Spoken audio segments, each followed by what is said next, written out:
ਨੇ call 8888889914। Harnek Singh Pabla, Renton Washington, Talwinder Singh Gill, Raminder Basra, Jagdish Chauhan Bakersfield, Major Singh Sidhu, Binder Dhaliwal Bakersfield, Kamaljit Kaur Indiana ਤੋਂ, realtor ਨੇ ਇੰਡੀਆਨਾ 'ਚ ਘਰ ਖਰੀਦਣਾ ਹੈ, ਵੇਚਣਾ ਹੈ, ਮੂਵ ਹੋਣਾ, ਕਸਟਮ ਘਰ ਬਣਵਾਉਣੇ ਆ, ਕਾਲ ਕਰੋ 3179099295 ਤੇ ਰਸਟਿਕਾ ਕੇਕ ਐਂਡ ਬੇਕਰੀ ਕਲੋਵਿਸ। ਬਰਥਡੇਜ਼, ਵੈਡਿੰਗਜ਼, ਐਨੀਵਰਸਰੀ ਜਾਂ ਕਿਸੇ ਵੀ ਖੁਸ਼ੀ ਦੇ ਮੌਕੇ ਦੇ ਉੱਤੇ ਕੇਕ ਦੀ ਜ਼ਰੂਰਤ ਹੈ, ਤੁਸੀਂ ਇਹਨਾਂ ਦੇ ਕੋਲੋਂ ਕਸਟਮ ਕੇਕ ਬਣਵਾ ਸਕਦੇ ਹੋ। ਐਗਲੈਸ ਕੇਕ ਵੀ ਬਣਾਉਂਦੇ ਨੇ। ਕਾਲ 5599407272। ਇਹਨਾਂ ਸਾਰਿਆਂ ਦਾ ਧੰਨਵਾਦ। ਜੇ ਤੁਸੀਂ ਵੀ ਇਸ ਪ੍ਰੋਗਰਾਮ ਨੂੰ ਸਪਾਂਸਰ ਕਰਨਾ ਹੈ, ਸੰਪਰਕ ਕਰੋ 408-722-7698 ਦੇ ਉੱਤੇ।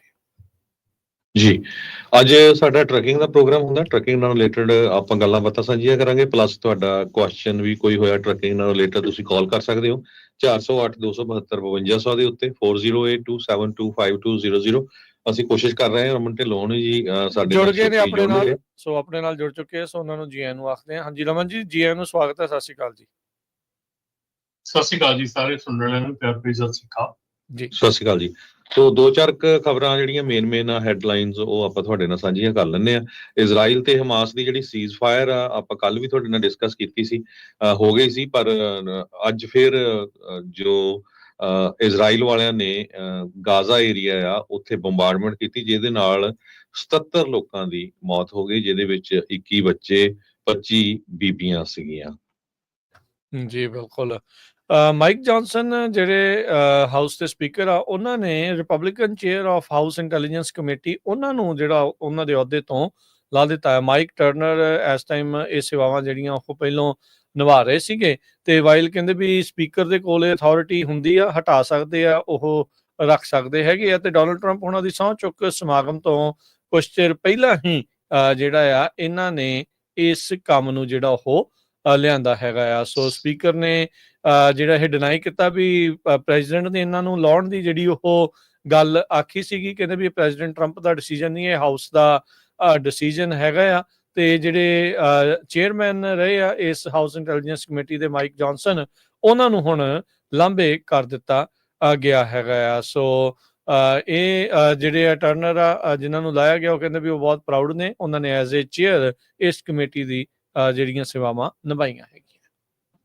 ਐਲਏ ਫਾਇਰ ਦੀ ਜੇ ਗੱਲਬਾਤ ਕਰਦੇ ਜਾਈਏ, ਕੈਲੀਫੋਰਨੀਆ ਦੇ ਵੈਦਰ ਨੂੰ ਲੈ ਕੇ ਜੋ ਹਵਾਵਾਂ ਤੇਜ਼ ਚੱਲ ਰਹੀਆਂ ਸੀ, ਉਹ ਇਸ ਟਾਈਮ ਸਲੋ ਹੋਈਆਂ, ਤੇ ਫਾਇਰ ਫਾਈਟਰਸ ਦਾ ਜਿਹੜਾ ਹੱਥ ਆ ਉਹ ਹੁਣ ਉੱਪਰ ਹੁੰਦਾ ਜਾ ਰਿਹਾ ਆ ਅੱਗ ਬੁਝਾਉਣ ਦੇ ਵਿੱਚ। ਈਟਨ ਫਾਇਰ ਜਿਹਦੇ ਨਾਲ 14,117 ਏਕੜ ਸੜ ਕੇ ਸਵਾਹ ਹੋਏ ਆ, ਹੁਣ 55% ਕੰਟੇਨਡ ਆ। ਇਹਦੇ ਨਾਲ 7,000 ਸਟਰਕਚਰ ਸੜ ਕੇ ਸਵਾਹ ਹੋ ਗਈਆਂ ਸੀਗੀਆਂ। ਲਿਮਟਡ ਰੈੱਡ ਫਲੈਗ ਵਾਰਨਿੰਗ ਹੈਗੀ ਆ ਅੱਜ ਸ਼ਾਮ ਦੇ 3 ਵਜੇ ਤਾਈਂ, ਤੇ ਪਰ ਆਉਣ ਵਾਲੇ ਹਫ਼ਤੇ ਮੰਡੇ ਟਿਊਜ਼ਡੇ ਫੇਰ ਥੋੜੀਆਂ ਹਵਾਵਾਂ ਤੇਜ਼ ਹੋ ਸਕਦੀਆਂ ਹੈਗੀਆਂ। ਐਲਏ ਕਾਉਂਟੀ ਦੇ ਫਾਇਰ ਚੀਫ ਨੇ ਇਹ ਕਿਹਾ, ਹਜੇ ਵੀ ਲੋਕਾਂ ਨੂੰ ਆਪਣੇ ਘਰਾਂ ਦੇ ਵਿੱਚ ਜਿਹੜੇ ਸੜੇ ਹੋਈਆਂ ਬਿਲਡਿੰਗਸ ਆ ਜਾਂ ਸੜੇ ਹੋਈ ਜਿਹੜੀਆਂ ਲੋਟ ਹੈਗੇ ਆ ਜਿੱਥੇ ਸਿਰਫ ਓਨਲੀ ਐਸ਼ ਹੀ ਹੈਗੀ ਆ, ਉੱਥੇ ਹਜੇ ਨਹੀਂ ਅਲਾਓ ਕੀਤਾ ਜਾਊਗਾ ਉਹਨਾਂ ਨੂੰ ਜਾਣ ਦੇ ਲਈ।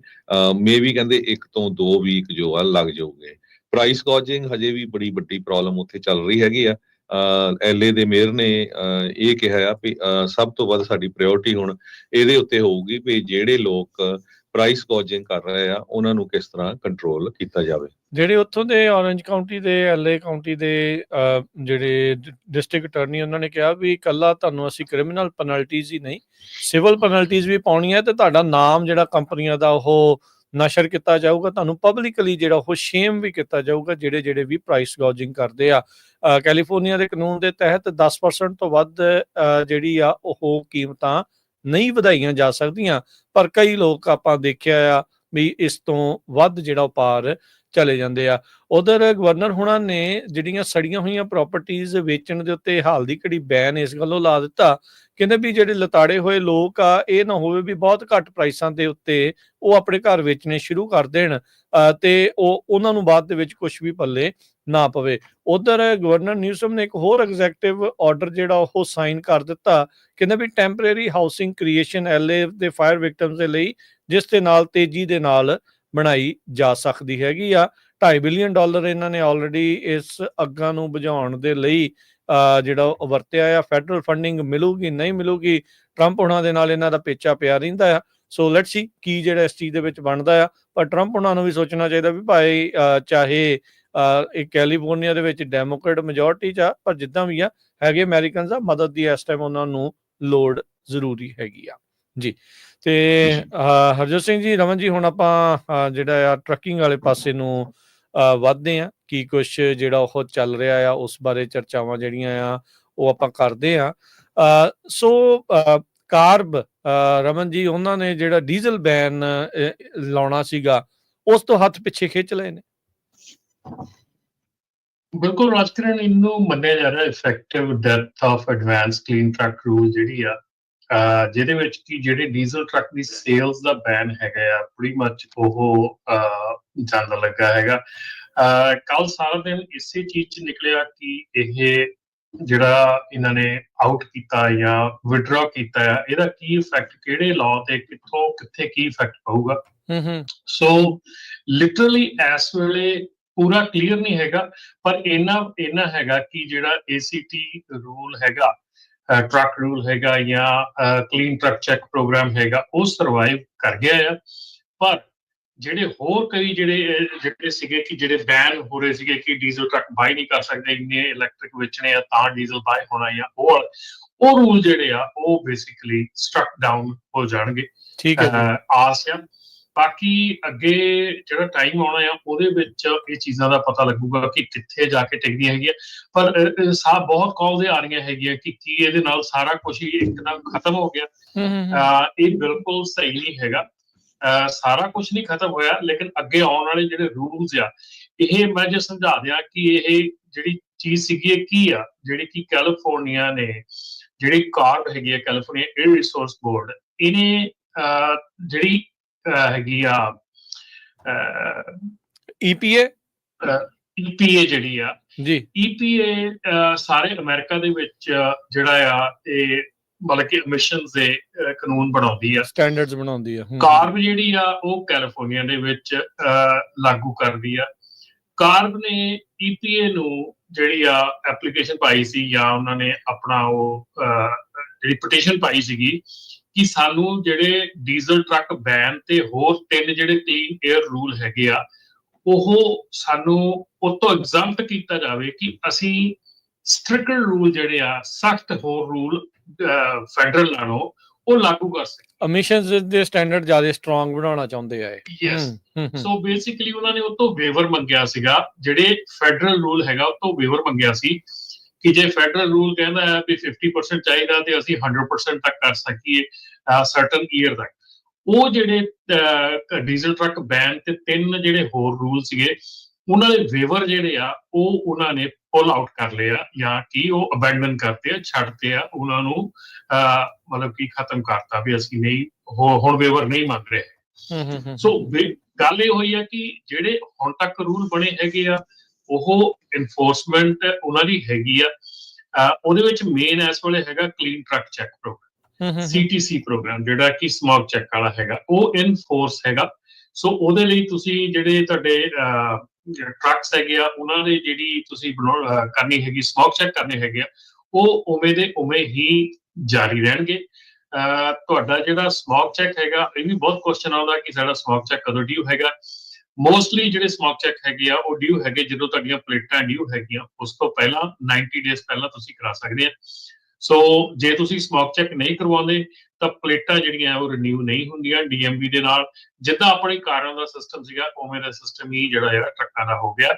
ਪਰ ਟਰੱਕਾਂ ਦਾ ਜਿਹੜਾ ਹੈਗਾ ਆ ਐਮਿਸ਼ਨ ਚੈੱਕ ਹੈਗਾ ਜਾਂ ਸਮੋਕ ਚੈੱਕ ਹੈਗਾ, ਉਹ ਵਾਇਰਲੈਸਲੀ ਜਾਂ ਕਹਿ ਲਓ ਜੀ ਅਜੇ ਵਾਇਰਲੈਸਲੀ ਹੋਇਆ ਨਹੀਂਗਾ। ਕਈ ਲੋਕੀ ਗੱਲ ਕਰ ਰਹੇ ਹੈਗੇ ਇਸ ਬਾਰੇ 'ਚ, ਪਰ ਡੈਫੀਨੇਟਲੀ ਆਉਣ ਵਾਲੇ ਸਮੇਂ 'ਚ ਵਾਇਰਲੈਸਲੀ ਹੋ ਜਾਊਗਾ। ਲੇਕਿਨ ਹੁਣ ਹਾਲ ਦੀ ਘੜੀ ਜਿਹੜਾ ਆ ਉਹ ਤੁਹਾਡੇ ਟਰੱਕ ਦੇ ਵਿੱਚ ਇੰਸਟਰੂਮੈਂਟ ਲਾ ਕੇ ਤੇ ਉੱਥੋਂ ਉਹਦੀਆਂ ਰੀਡਿੰਗਸ ਲਈਆਂ ਜਾਂਦੀਆਂ। ਠੀਕ ਹੈ, ਤੇ ਇਹਦੇ ਵਿੱਚ ਵੀ ਰਾਜ ਮੈਂ ਕਹਿ ਦਿਆਂ ਕਿ ਇਸ ਵੇਲੇ ਬਹੁਤ ਜ਼ਿਆਦਾ ਸਕੈਮ ਚੱਲ ਰਹੇ ਹੈਗੇ ਆ। ਸੋ ਪਲੀਜ਼ ਤੁਸੀਂ ਜਿਹਦੇ ਕੋਲੋਂ ਵੀ ਸਮੋਕ ਚੈੱਕ ਕਰਵਾਉਣਾ ਹੈਗਾ, ਉਹਨੂੰ ਪਹਿਲਾਂ CTC ਦੀ ਸਾਈਟ ਤੇ ਜਾ ਕੇ ਕਨਫਰਮ ਕਰ ਲਓ। ਉੱਥੇ ਲਿਸਟ ਹੈਗੀ ਆ ਅਪਰੂਵਡ ਵੈਂਡਰਸ ਦੀ, ਜਿਹੜੇ ਅਪਰੂਵਡ ਲੋਕੀ ਹੈਗੇ ਜਿਹੜੇ ਸਮੋਕ ਚੈੱਕ ਕਰ ਸਕਦੇ ਆ ਲੀਗਲੀ। ਸੋ ਜੇ ਤੁਹਾਡਾ ਸਮੋਕ ਚੈੱਕ ਲੀਗਲੀ ਤੁਸੀਂ ਨਹੀਂ ਕਰ ਸਕਦੇ, ਕਈ ਵਾਰੀ $150 ਪਿੱਛੇ ਅੱਜ ਕੱਲ੍ਹ ਲੋਕੀ ਹੁਣ ਰਾਜਕਰਨ ਬਹੁਤ ਜ਼ਿਆਦਾ ਦੌੜ ਲੱਗ ਗਈ ਆ ਸਮੋਕ ਚੈੱਕ ਦੇ ਪਿੱਛੇ। $100 $50 $75 ਦੇ ਵਿੱਚ ਕਈ ਲੋਕੀ ਤਾਂ ਯਾਰਡਾਂ ਦੇ ਵਿੱਚ ਜਾ ਕੇ ਕਰੀ ਜਾਂਦੇ ਆ ਲੋਕਾਂ ਨੇ, ਹਨਾ। ਸੋ ਉਹ ਮੇਕ ਸ਼ੋਰ ਕਰ ਲਓ। ਮੈਂ ਇਹ ਨਹੀਂ ਕਹਿੰਦਾ ਵੀ ਜੇ ਕੋਈ ਯਾਰਡ ਜਾ ਕੇ ਕਰ ਰਿਹਾ ਉਹ ਗਲਤ ਆ। ਹਾਂ, ਜੇ ਤੁਸੀਂ ਉਹਨੂੰ ਪਹਿਲਾਂ ਮੇਕ ਸ਼ੋਰ ਕਰੋ ਕਿ ਉਹ ਲੀਗਲ ਹੈਗਾ, ਉਹ ਆਥੋਰਾਈਜ਼ਡ ਹੈਗਾ, ਅਪਰੂਵਡ ਹੈਗਾ। ਸੋ CTC ਦੀ ਸਾਈਟ ਤੇ ਜਾ ਕੇ ਜਿਹਨੇ ਵੀ ਸਮੋਕ ਚੈੱਕ ਕਰਨਾ ਹੈਗਾ ਉਹਦੀ ਸਮੋਕ ਚੈੱਕ ਦੀ ਜਿਹੜੀ ਆ ਉਹ ਵੈਲਿਡਿਟੀ ਉੱਥੋਂ ਤੁਸੀਂ ਕਰ ਸਕਦੇ। ਠੀਕ ਹੈ। ਸੋ ਬਿਲਕੁਲ ਆਪਣੇ ਨਾਲ ਕਾਲਰ ਵੀ ਜੁੜ ਰਿਹਾ, ਆਪਾਂ ਉਹਨਾਂ ਦੀ ਵੀ ਕਾਲ ਲੈਂਦੇ ਹਾਂ। ਸੋ ਇਹ ਫਿਰ ਹੁਣ ਜਿਹੜਾ ਗੱਡੀਆਂ ਦੇ ਉੱਤੇ ਬੈਨ ਹੈ, ਇਹਦਾ ਮਤਲਬ ਉਹ ਲਾਗੂ ਰਹੂਗਾ ਜਿਹੜਾ 2035 ਤੱਕ ਜਿਹੜਾ ਇਹਨਾਂ ਨੇ ਕਿਹਾ ਉਹ ਹੈਗਾ ਆ? ਨਹੀਂ ਰਾਜਕਰਨ, ਉਹੀ ਚੀਜ਼ ਜਿਹੜੀ ਆ ਉਹ ਡ੍ਰੌਪ ਆਊਟ ਹੋਈ ਹੈ ਇਸ ਵੇਲੇ। ਜਿਹੜਾ ਸੀ ਨਾ 1% ਤੁਸੀਂ ਇੰਨੇ % ਟਰੱਕ ਬਾਏ ਕਰਨੇ ਆ ਇਲੈਕਟ੍ਰਿਕ ਤੇ ਡੀਜ਼ਲ, ਉਹ ਦੋ ਚਿੱਤੀ ਚ ਹੈਗੇ ਆ। ਅਜੇ ਸਟਿਲ ਥੋੜੇ ਦਿਨ ਲੱਗਣਗੇ, ਕਲੈਰਿਟੀ ਆਪਾਂ ਨੂੰ ਆਊਗੀ। ਅਜੇ ਹਾਲ ਦੀ ਘੜੀ ਜਿਹੜਾ ਆ ਉਹ ਸਾਰਾ ਜਿਉਂਦਾ ਤੇ ਉਹ ਹੈਗਾ, ਪਰ ਡੈਫੀਨੇਟਲੀ ਇਸ ਚੀਜ਼ ਦੇ ਨਾਲ ਕਾਫੀ ਵੱਡੇ ਜਿਹੜੇ ਆ ਚੇਂਜਸ ਆ ਸਕਦੇ ਆ। ਆਉਣ ਵਾਲੇ ਸਮੇਂ ਦੇ ਵਿੱਚ ਜੋ ਕੁਝ ਹੋਣਾ ਆ ਉਹਦੇ ਵਿੱਚ ਚੇਂਜਸ ਆ ਸਕਦੀਆਂ। ਜੋ ਇਸ ਵੇਲੇ ਰੂਲ ਬਣੇ ਹੈਗੇ, ਜੋ ਲਾਗੂ ਹੈਗੇ, ਜੋ ਚੱਲ ਰਹੇ ਹੈਗੇ ਆ, ਮੇਰੇ ਖਿਆਲ ਉਹ ਰੂਲ ਜਿਹੜੇ ਆ ਉਹ ਫੋਲੋ ਕਰਨੇ ਜ਼ਰੂਰੀ ਹੈਗੇ ਆ। ਬਹੁਤ ਜਣਿਆਂ ਦੀ ਕਾਲ ਇਹੋ ਹੀ ਆ ਰਹੀ ਆ ਕਿ ਸਮੋਕ ਚੈੱਕ ਬੰਦ ਹੋ ਗਏ ਜੀ, ਆ ਵੀ ਬੰਦ ਹੋ ਗਿਆ, ਉਹ ਵੀ ਬੰਦ, ਮਤਲਬ ਬਹੁਤ ਸਪੈਕੂਲੇਸ਼ਨ ਆ ਰਹੀ ਆ। ਪਰ ਇਦਾਂ ਦੀ ਕੋਈ ਗੱਲ ਨਹੀਂ ਹੈਗੀ, ਸਿਰਫ ਆਉਣ ਵਾਲੇ ਰੂਲ ਜਿਹੜੇ ਆ ਉਹਨਾਂ ਦੇ ਵਿੱਚ ਤਬਦੀਲੀ ਹੋਣੀ ਆ। ਅਦਰ ਦੈਨ ਦੈਟ ਸਾਰਾ ਕੁਝ ਉਵੇਂ ਦਾ ਉਵੇਂ। ਜੀ ਬਿਲਕੁਲ, ਇਹ ਸੀ ਵੀ 2036 ਤੋਂ ਬਾਅਦ ਜਿਹੜੇ ਆ ਤੁਹਾਨੂੰ ਨਵੇਂ ਟਰੱਕ ਜਿਹੜੇ ਆ ਉਹ ਇਲੈਕਟ੍ਰਿਕ ਜਾਂ ਫੋਸਲ ਫਿਊਲ ਟਰੱਕ ਜਿਹੜੇ ਆ ਉਹ ਵੇਚਣੇ ਪਊਗੇ। ਆਲਰੇਡੀ ਓਰੇਗਨ ਚ ਤਾਂ ਇੱਕ ਕੰਪਨੀ ਨੇ ਟਰੱਕ ਵੇਚਣੇ ਬੰਦ ਕਰਤੇ ਸੀ, ਮੇਰੇ ਖਿਆਲ ਨਾਲ ਸ਼ਾਇਦ ਵੋਲਵੋ ਨੇ, ਕਿਉਂਕਿ ਉਹ ਰਿਕੁਆਇਰ ਕਰ ਰਹੇ ਸੀ ਵੀ 100 ਵਿੱਚੋਂ 7 ਜਾਂ 8 ਤੁਹਾਨੂੰ ਜਿਹੜੇ ਆ ਇਲੈਕਟ੍ਰਿਕ ਟਰੱਕ ਵੇਚਣੇ ਪੈਣੇ ਆ। ਤੇ ਟਰੰਪ ਉਹਨਾਂ ਨੇ ਪਹਿਲਾਂ ਹੀ ਕਲੀਅਰ ਕਰ ਦਿੱਤਾ ਸੀ ਭਈ ਜੋ ਇਸ ਇਸ਼ੂ ਦੇ ਉੱਤੇ ਵੀ ਮੈਂ ਜਿੰਨੇ ਵੀ ਜ਼ੀਰੋ ਐਮਿਸ਼ਨ ਵਹੀਕਲ ਰੂਲਸ ਹੈਗੇ ਆ ਉਹਨਾਂ ਨੂੰ ਰਿਵੋਕ ਕਰ ਦੂੰਗਾ ਜਾਂ ਚੈਲੰਜ ਉਹਦੇ ਵਿੱਚ ਜੀ। ਹਰਜੋਤ ਭਾਜੀ, ਜਿਹੜਾ ਓਰੇਗਨ ਦੇ ਵਿੱਚ ਸੀਗਾ ਉਹ ਡਾਇਮਲਰ ਜਿਹੜੇ ਫਰੇਟ ਲਾਈਨਰ ਹੈ ਉਹਨਾਂ ਨੇ ਟਰੱਕ ਵੇਚਣੇ ਬੰਦ ਕੀਤੇ ਸੀਗੇ, ਪਰ ਆਲਰੇਡੀ ਉਹਨਾਂ ਨੇ ਰੀਇਨਸਟੇਟ ਕਰਤਾ ਹੈਗਾ, ਵੇਚਣੇ ਸ਼ੁਰੂ ਕਰ ਦਿੱਤੇ। ਠੀਕ ਹੈ ਜੀ। ਸੋ ਬਿਲਕੁਲ, ਸੋ ਚੇਂਜਸ ਜਿਹੜੀਆਂ ਆਉਂਦੇ ਜਾਂਦੇ, ਉਹਨਾਂ ਨੂੰ ਪਤਾ ਹੈ ਵੀ EPA ਜਿਹੜੇ ਟਰੰਪ ਪ੍ਰਸ਼ਾਸਨ ਆ ਉਹ ਨਹੀਂ ਚਾਹੁੰਦਾ ਵੀ ਜਿਹੜੀਆਂ ਸਟੇਟ ਦੀਆਂ ਜਿਹੜੀਆਂ ਐਮਿਸ਼ਨ ਸਟੈਂਡਰਡਸ ਆ ਉਹ ਜ਼ਿਆਦਾ ਸਟ੍ਰਿਕਟ ਹੋਣ। ਖਾਸ ਕਰਕੇ ਕੈਲੀਫੋਰਨੀਆ ਨਾਲ ਤਾਂ ਪੇਚਾ ਜਿਹੜਾ ਉਹਨਾਂ ਦਾ ਪੈਂਦਾ ਰਹਿੰਦਾ ਤੇ ਪੈਣਾ ਹੀ ਆ। ਅਗਲੇ 4 ਸਾਲਾਂ ਦੇ ਵਿੱਚ ਇਹ ਕੁਝ ਜਿਹੜਾ ਉਹ ਚੱਲਦਾ ਹੀ ਰਹਿਣਾ। ਸੋ ਇਹਨਾਂ ਨੇ ਰਾਜਕਿਰਨ ਇਹਦੇ ਵਿੱਚ ਇੱਕ ਗੱਲ ਤੋਂ ਮੈਂ ਸਹਿਮਤ ਹਾਂ ਕਿ ਜੋ ਵੀ ਕੁਝ ਹੋਣਾ ਚਾਹੀਦਾ ਇਦਾਂ ਦੀਆਂ ਚੀਜ਼ਾਂ ਜਦੋਂ ਤੁਸੀਂ ਫੈਡਰਲੀ ਜਿਹੜੇ ਕਾਨੂੰਨ ਹੈਗੇ ਆ ਉਹ ਬਣਨੇ ਚਾਹੀਦੇ ਆ। ਜਦੋਂ ਤੁਸੀਂ ਟਰੱਕ ਇੱਕ ਸਟੇਟ ਤੋਂ ਦੂਜੀ ਸਟੇਟ 'ਚ ਕ੍ਰਾਸ ਕਰ ਰਿਹਾ ਹੈਗਾ, ਕਿਸ ਤਰ੍ਹਾਂ ਤੁਸੀਂ ਇਹ ਕਹਿ ਸਕਦੇ ਆ ਕਿ ਇਸ ਸਟੇਟ ਦੇ ਵਿੱਚ ਲਾਅ ਹੋ ਰਿਹਾ ਤੇ ਦੂਜੀ 'ਚ ਲਾਅ ਹੋ ਰਿਹਾ। ਇਹ ਚੀਜ਼ ਜਿਹੜੀ ਆ ਇਹ ਬਿਲਕੁਲ ਡੈਫੀਨੇਟਲੀ ਵਿਚਾਰਯੋਗ ਹੈਗੀ ਆ, ਕਿਉਂਕਿ ਇੱਕ ਸਟੇਟ ਜਿਹੜੀ ਆ ਉਹ ਇੰਨੇ ਸਟ੍ਰਿਕਟ ਲਾਅ ਬਣਾਈ ਜਾ ਰਹੀ ਆ। ਜਿਹੜਾ ਇੰਟਰਸਟੇਟ ਕਾਮਰਸ ਹੈਗਾ ਉਹਦੇ ਨਾਲ ਉਹ ਇੰਟਰਫੇਰੈਂਸ ਹੋ ਰਹੀ ਹੈਗੀ ਆ। ਹੁਣ ਈਵਨ ਸੇਮ ਚੀਜ਼ ਹੈਗੀ ਆ ਇਸ ਵੇਲੇ AB5 ਦੀ, ਕਿ AB5 ਜਿਹੜੀ ਆ ਉਹ AB5 ਲਾਅ ਜਿਹੜਾ ਹੈਗਾ ਉਹ ਕੈਲੀਫੋਰਨੀਆ ਸਟ੍ਰਿਕਟਲੀ ਜਿਹੜਾ ਆ ਉਹ ਲਾਗੂ ਕਰ ਰਿਹਾ ਹੈਗਾ, ਪਰ ਜੇ ਦੇਖੀਏ ਕਿ ਨਾਲ ਦੀਆਂ ਸਟੇਟਾਂ ਦੇ ਵਿੱਚ ਉਹ ਲਾਅ ਨਹੀਂ ਹੈਗੇ। ਸੋ ਇਹ ਜਿਹੜੀਆਂ ਚੀਜ਼ਾਂ ਹੈਗੀਆਂ, ਜਿਹੜੇ ਤਾਂ ਲੋਕੀ ਕੈਲੀਫੋਰਨੀਆ 'ਚ ਰਹਿੰਦੇ, ਕੈਲੀਫੋਰਨੀਆ 'ਚ ਕੰਮ ਕਰਦੇ, ਕੈਲੀਫੋਰਨੀਆ ਨੂੰ ਬਾਹਰ ਨਹੀਂ ਜਾਂਦੇ, ਉਹ ਤਾਂ ਮੰਨ ਲਏਗਾ। ਪਰ ਜਿਹੜੀ ਚੀਜ਼ ਜਿਹੜਾ ਇੰਟਰ ਸਟੇਟ ਕਾਮਰਸ ਹੈਗਾ ਆ ਉਹਦੇ ਉੱਤੇ ਇਫੈਕਟ ਕਰ ਰਿਹਾ ਹੈਗਾ ਆ, ਕਿਉਂਕਿ ਲੋਕੀ ਬਾਹਰਲੇ ਜਿਹੜੇ ਟਰੱਕ ਆ ਉਹ ਇੱਥੇ ਨਹੀਂ ਆ ਸਕਦੇ।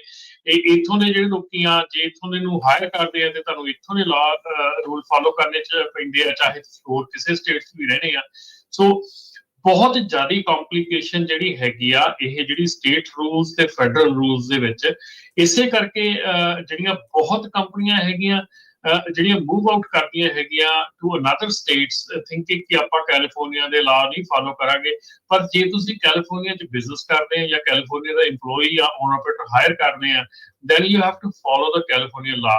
ਬਟ ਇਹ ਚੀਜ਼ ਮੈਂ ਜ਼ਰੂਰ ਅੱਜ ਗੱਲ ਕਰਨੀ ਚਾਹੂੰਗਾ ਕਿ ਜਿਹੜੇ ਇਦਾਂ ਦੇ ਰੂਲ ਹੈਗੇ, ਇੰਟਰ ਕਾਮਰਸ ਰੂਲ ਹੈਗੇ, ਜਿਹੜੇ ਕਿ ਇੰਟਰ ਸਟੇਟ ਕਾਮਰਸ ਹੈਗਾ, ਉਹਦੇ ਤੇ ਜਿਹੜੇ ਰੂਲ ਆ ਖਾਸ ਕਰਕੇ ਟਰੱਕਿੰਗ ਦੇ ਉੱਤੇ ਆ, ਉਹ ਯੂਨੀਫਾਈਡ ਹੋਣੇ ਚਾਹੀਦੇ ਆ ਥਰੂ ਆਊਟ ਦਾ ਕੰਟਰੀ, ਨਾਟ ਸਟੇਟ ਬਾਈ ਸਟੇਟ। ਪਰ ਇਹ ਮੁਸ਼ਕਿਲ ਕੱਲਾ ਆਉਂਦਾ ਹੈ ਇਹ ਬਿਲਕੁਲ ਰਾਜਕਨਵੀਰ ਸਿੰਘ ਜੀ ਕਾਲ ਲੈਂਦੇ, ਕੱਲਾ ਇਹ ਟਰੱਕਿੰਗ ਨਹੀਂ, ਲੋਕੋਮੋਟਿਵਸ ਨੂੰ ਵੀ ਜਿਹੜੀਆਂ ਟ੍ਰੇਨ ਸੀਗੀਆਂ ਉਹ ਇਹ ਕਹਿੰਦੇ ਸੀ ਵੀ ਕੈਲੀਫੋਰਨੀਆ ਦੇ ਵਿੱਚ 2030 ਤੋਂ ਬਾਅਦ ਜਿਹੜੀਆਂ ਰੇਲਸ ਹੈਗੀਆਂ 23 ਸਾਲ ਤੋਂ ਪੁਰਾਣੀਆਂ ਨਵੀਆਂ ਨਹੀਂ, ਨਵੀਆਂ ਜਿਹੜੀਆਂ 23 ਸਾਲ ਤੋਂ ਸਿਰਫ ਉਹੀ ਚੱਲਣਗੀਆਂ ਜਾਂ ਜਿਨ੍ਹਾਂ ਦੀ ਜ਼ੀਰੋ ਐਮਿਸ਼ਨ ਆ, ਪੁਰਾਣੀਆਂ ਨਹੀਂ ਚੱਲਣਗੀਆਂ।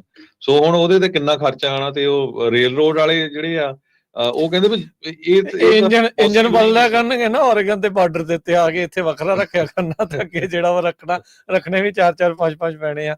ਸੋ ਇਹ ਚੀਜ਼ ਹੋਣੀ ਤਾਂ ਨਹੀਂ, ਪਰ ਦੇਖੋ ਅਮਰੀਕਾ ਦਾ ਇੱਕ ਹੋਰ ਸਿਧਾਂਤ ਵੀ ਆ ਨਾ ਵੀ ਸਟੇਟ ਦੀ ਕੋਲ ਜਿਹੜੀਆਂ ਵਾਧੂ ਪਾਵਰਾਂ ਆ ਉਹ ਉਹਨਾਂ ਨੂੰ ਉਹ ਦਿੰਦੀਆਂ ਆ। ਸੋ ਉਹਦੇ ਤਹਿਤ ਸਟੇਟ ਚੈੱਕ ਕਰਦੀ ਰਹਿੰਦੀ ਆ, ਜਾਂ ਕਹਿ ਲਓ ਵੀ ਇਹ ਦੇਖਦੇ ਰਹਿੰਦੇ ਵੀ ਕਿੱਥੇ ਤੱਕ ਅਸੀਂ ਪੁਸ਼ ਕਰ ਸਕਦੇ ਆ। ਪੁਸ਼ ਬੈਕ ਇੱਧਰੋਂ ਵੀ ਆਉਂਦਾ, ਪੁਸ਼ ਬੈਕ ਉੱਧਰੋਂ ਵੀ ਆਉਂਦਾ ਆ।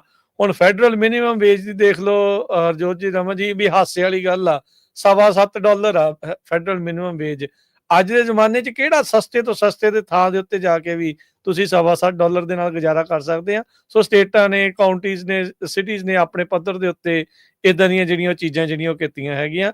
ਸੋ ਇਹ ਜਿਹੜਾ ਫੈਡਰਲਿਜ਼ਮ ਦਾ ਜਿਹੜਾ ਢਾਂਚਾ ਹੈ, ਨਾਲ ਦੇ ਨਾਲ ਇਸ ਦਾ ਰੌਲਾ ਜਿਹੜਾ ਉਹ ਪੈਂਦਾ ਰਹਿਣਾ ਆ। ਸੈਂਟਰਲਾਈਜ਼ਡ ਪਾਵਰ ਫੈਡਰਲ ਕੋਲ ਬਿਲਕੁਲ ਵੀ ਨਹੀਂ ਹੋਣੀ ਚਾਹੀਦੀ। ਮੋਦੀ ਇਸੇ ਚੀਜ਼ ਤੇ ਲੱਗਾ ਆ ਉੱਥੇ, ਤੇ ਇੱਥੇ ਅਜੇ ਨਹੀਂ ਹੈਗੀ। So I think it's a good thing. ਪਰ ਇਹ ਆ ਵੀ ਕਿਤੇ ਨਾ ਕਿਤੇ between the lines, in between middle ground ਜਿਹੜੀ ਆ ਉਹ ਹੋਣੀ ਵੀ ਜ਼ਰੂਰੀ ਆ। ਪਰ ਰਾਜਕਰਨ ਇਹਦੇ ਵਿੱਚ ਮੇਰਾ ਸਿਰਫ ਕੁਐਸਚਨ ਇਥੋਂ ਤੱਕ ਹੈ, ਬਿਲਕੁਲ ਸਹੀ ਗੱਲ ਆ, ਸਟੇਟਸ ਦੀ ਆਪਣੀ ਖੁਦਮੁਖਤਿਆਰੀ ਜਿਹੜੀ ਆ ਉਹ ਚਾਹੀਦੀ ਆ ਆਪਣੇ ਆਪ ਉਹਨਾਂ ਨੇ। ਪਰ ਇਹ ਵੀ ਨਹੀਂ ਚਾਹੀਦਾ, ਸਟੇਟਸ ਦੇ ਵਿੱਚ ਇਹ ਵੀ ਨਹੀਂ ਹੋਣਾ ਚਾਹੀਦਾ ਕਿ ਜਿਹੜੇ ਇੰਟਰਸਟੇਟ ਕਾਮਰਸ ਹੈਗਾ, ਜਿਹੜਾ ਸਟੇਟ ਟੂ ਸਟੇਟ ਇੱਕ ਟਰੱਕ ਚੱਲ ਰਿਹਾ ਹੈਗਾ, ਜਿਹੜਾ ਕਿ ਇੱਕ ਚੱਕਰ ਦੇ ਵਿੱਚ 10-10, 15-15, 20-20 ਸਟੇਟਸ ਦੇ ਵਿੱਚੋਂ ਲੰਘਦਾ ਹੈਗਾ, ਉਹਨੂੰ ਹਰ ਸਟੇਟ ਦਾ ਡਿਫਰੈਂਟ ਕਾਨੂੰਨ ਦਾ ਪਾਲਣ ਕਰਨਾ ਪਵੇ, ਇਹ ਵੀ ਤੇ ਗਲਤ ਗੱਲ ਹੈ ਨਾ। ਨਹੀਂ ਬਿਲਕੁਲ, ਮੈਂ ਉਹੀ ਤਾਂ ਕਹਿੰਦਾ ਵੀ ਮਿਡਲ ਗਰਾਊਂਡ ਇਸ ਚੀਜ਼ ਦੇ ਵਿੱਚ ਜ਼ਰੂਰ ਡੈਫੀਨਿਟਲੀ ਜਿਹੜੀ ਚਾਹੀਦੀ ਹੈ। ਇਦਾਂ ਸਰਦਾ ਨਹੀਂ ਆ।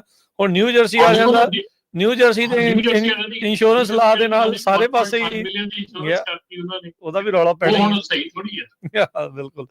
ਮਨਦੀਪ ਜੀ ਸਤਿ ਸ਼੍ਰੀ ਅਕਾਲ। ਹਾਂਜੀ ਸਤਿ ਸ਼੍ਰੀ ਅਕਾਲ ਭਾਜੀ। ਜੀ ਭਾਜੀ, ਹਾਂਜੀ ਭਾਜੀ, ਮੈਂ ਜਿੱਦਾਂ ਭਾਜੀ ਹੁਣਾਂ ਨੂੰ ਪੁੱਛਣਾ ਸੀਗਾ, ਲੌਗ ਬੁੱਕ ਬਾਰੇ ਕੋਈ ਗੱਲ ਕਰਨੀ ਸੀਗੀ। ਤੇ ਭਾਜੀ ਅਸੀਂ ਜਿੱਦਾਂ ਲੌਗ ਬੁੱਕ ਲਵਾਈ ਸੀਗੀ ਜੀ, ਲਵਾਈ ਹੋਈ ਕੀਪ ਟਰੈਕਿੰਗ ਦੀ, ਜਿਹੜੀ ਹੁਣ ਫਾਰਮਲੀ ਕੀਪ ਸੀਗੀ, ਹੁਣ ਮੋਟਿਵ ਟਰੈਕਿੰਗ ਵਾ। ਤੇ ਸਾਡੇ ਜਿੱਦਾਂ ਭਾਜੀ 2-3 ਟਰੱਕ ਜਿੱਦਾਂ ਨਾ ਟੋਟਲ ਹੋ ਗਏ ਨਾ, 2 ਟਰੱਕ ਟੋਟਲ ਹੋ ਗਏ ਜਿੱਦਾਂ ਅੱਗ ਲੱਗ ਗਈ ਰੋਡ ਤੇ ਉਹਨਾਂ ਨੂੰ। ਤੇ ਮੈਂ ਉਹਨਾਂ ਨੂੰ ਫੋਨ ਕਰਕੇ ਕੀਪ ਟਰੈਕਿੰਗ ਵਾਲਿਆਂ ਨੂੰ ਕਿਹਾ ਵੀ ਮੈਂ ਕਿਹਾ ਮੇਰੇ 2 ਟਰੱਕ ਤੁਸੀਂ ਲੌਗ ਬੁੱਕ ਤੋਂ ਲਾ ਦਿਓ, ਵੀ ਹੁਣ ਟੋਟਲ ਹੋ ਗਏ ਆ $100 ਮਹੀਨੇ ਦਾ ਅਸੀਂ ਪੇ ਕਰ ਰਹੇ ਹਾਂ ਇੱਕ ਟਰੱਕ ਦਾ। ਤੇ ਮੈਂ ਉਹਨਾਂ ਨੂੰ ਕਿਹਾ ਮੈਂ ਕਿਹਾ ਤੁਸੀਂ ਸਾਡੇ 2 ਟਰੱਕ ਇਹ ਲਾ ਦਿਓ।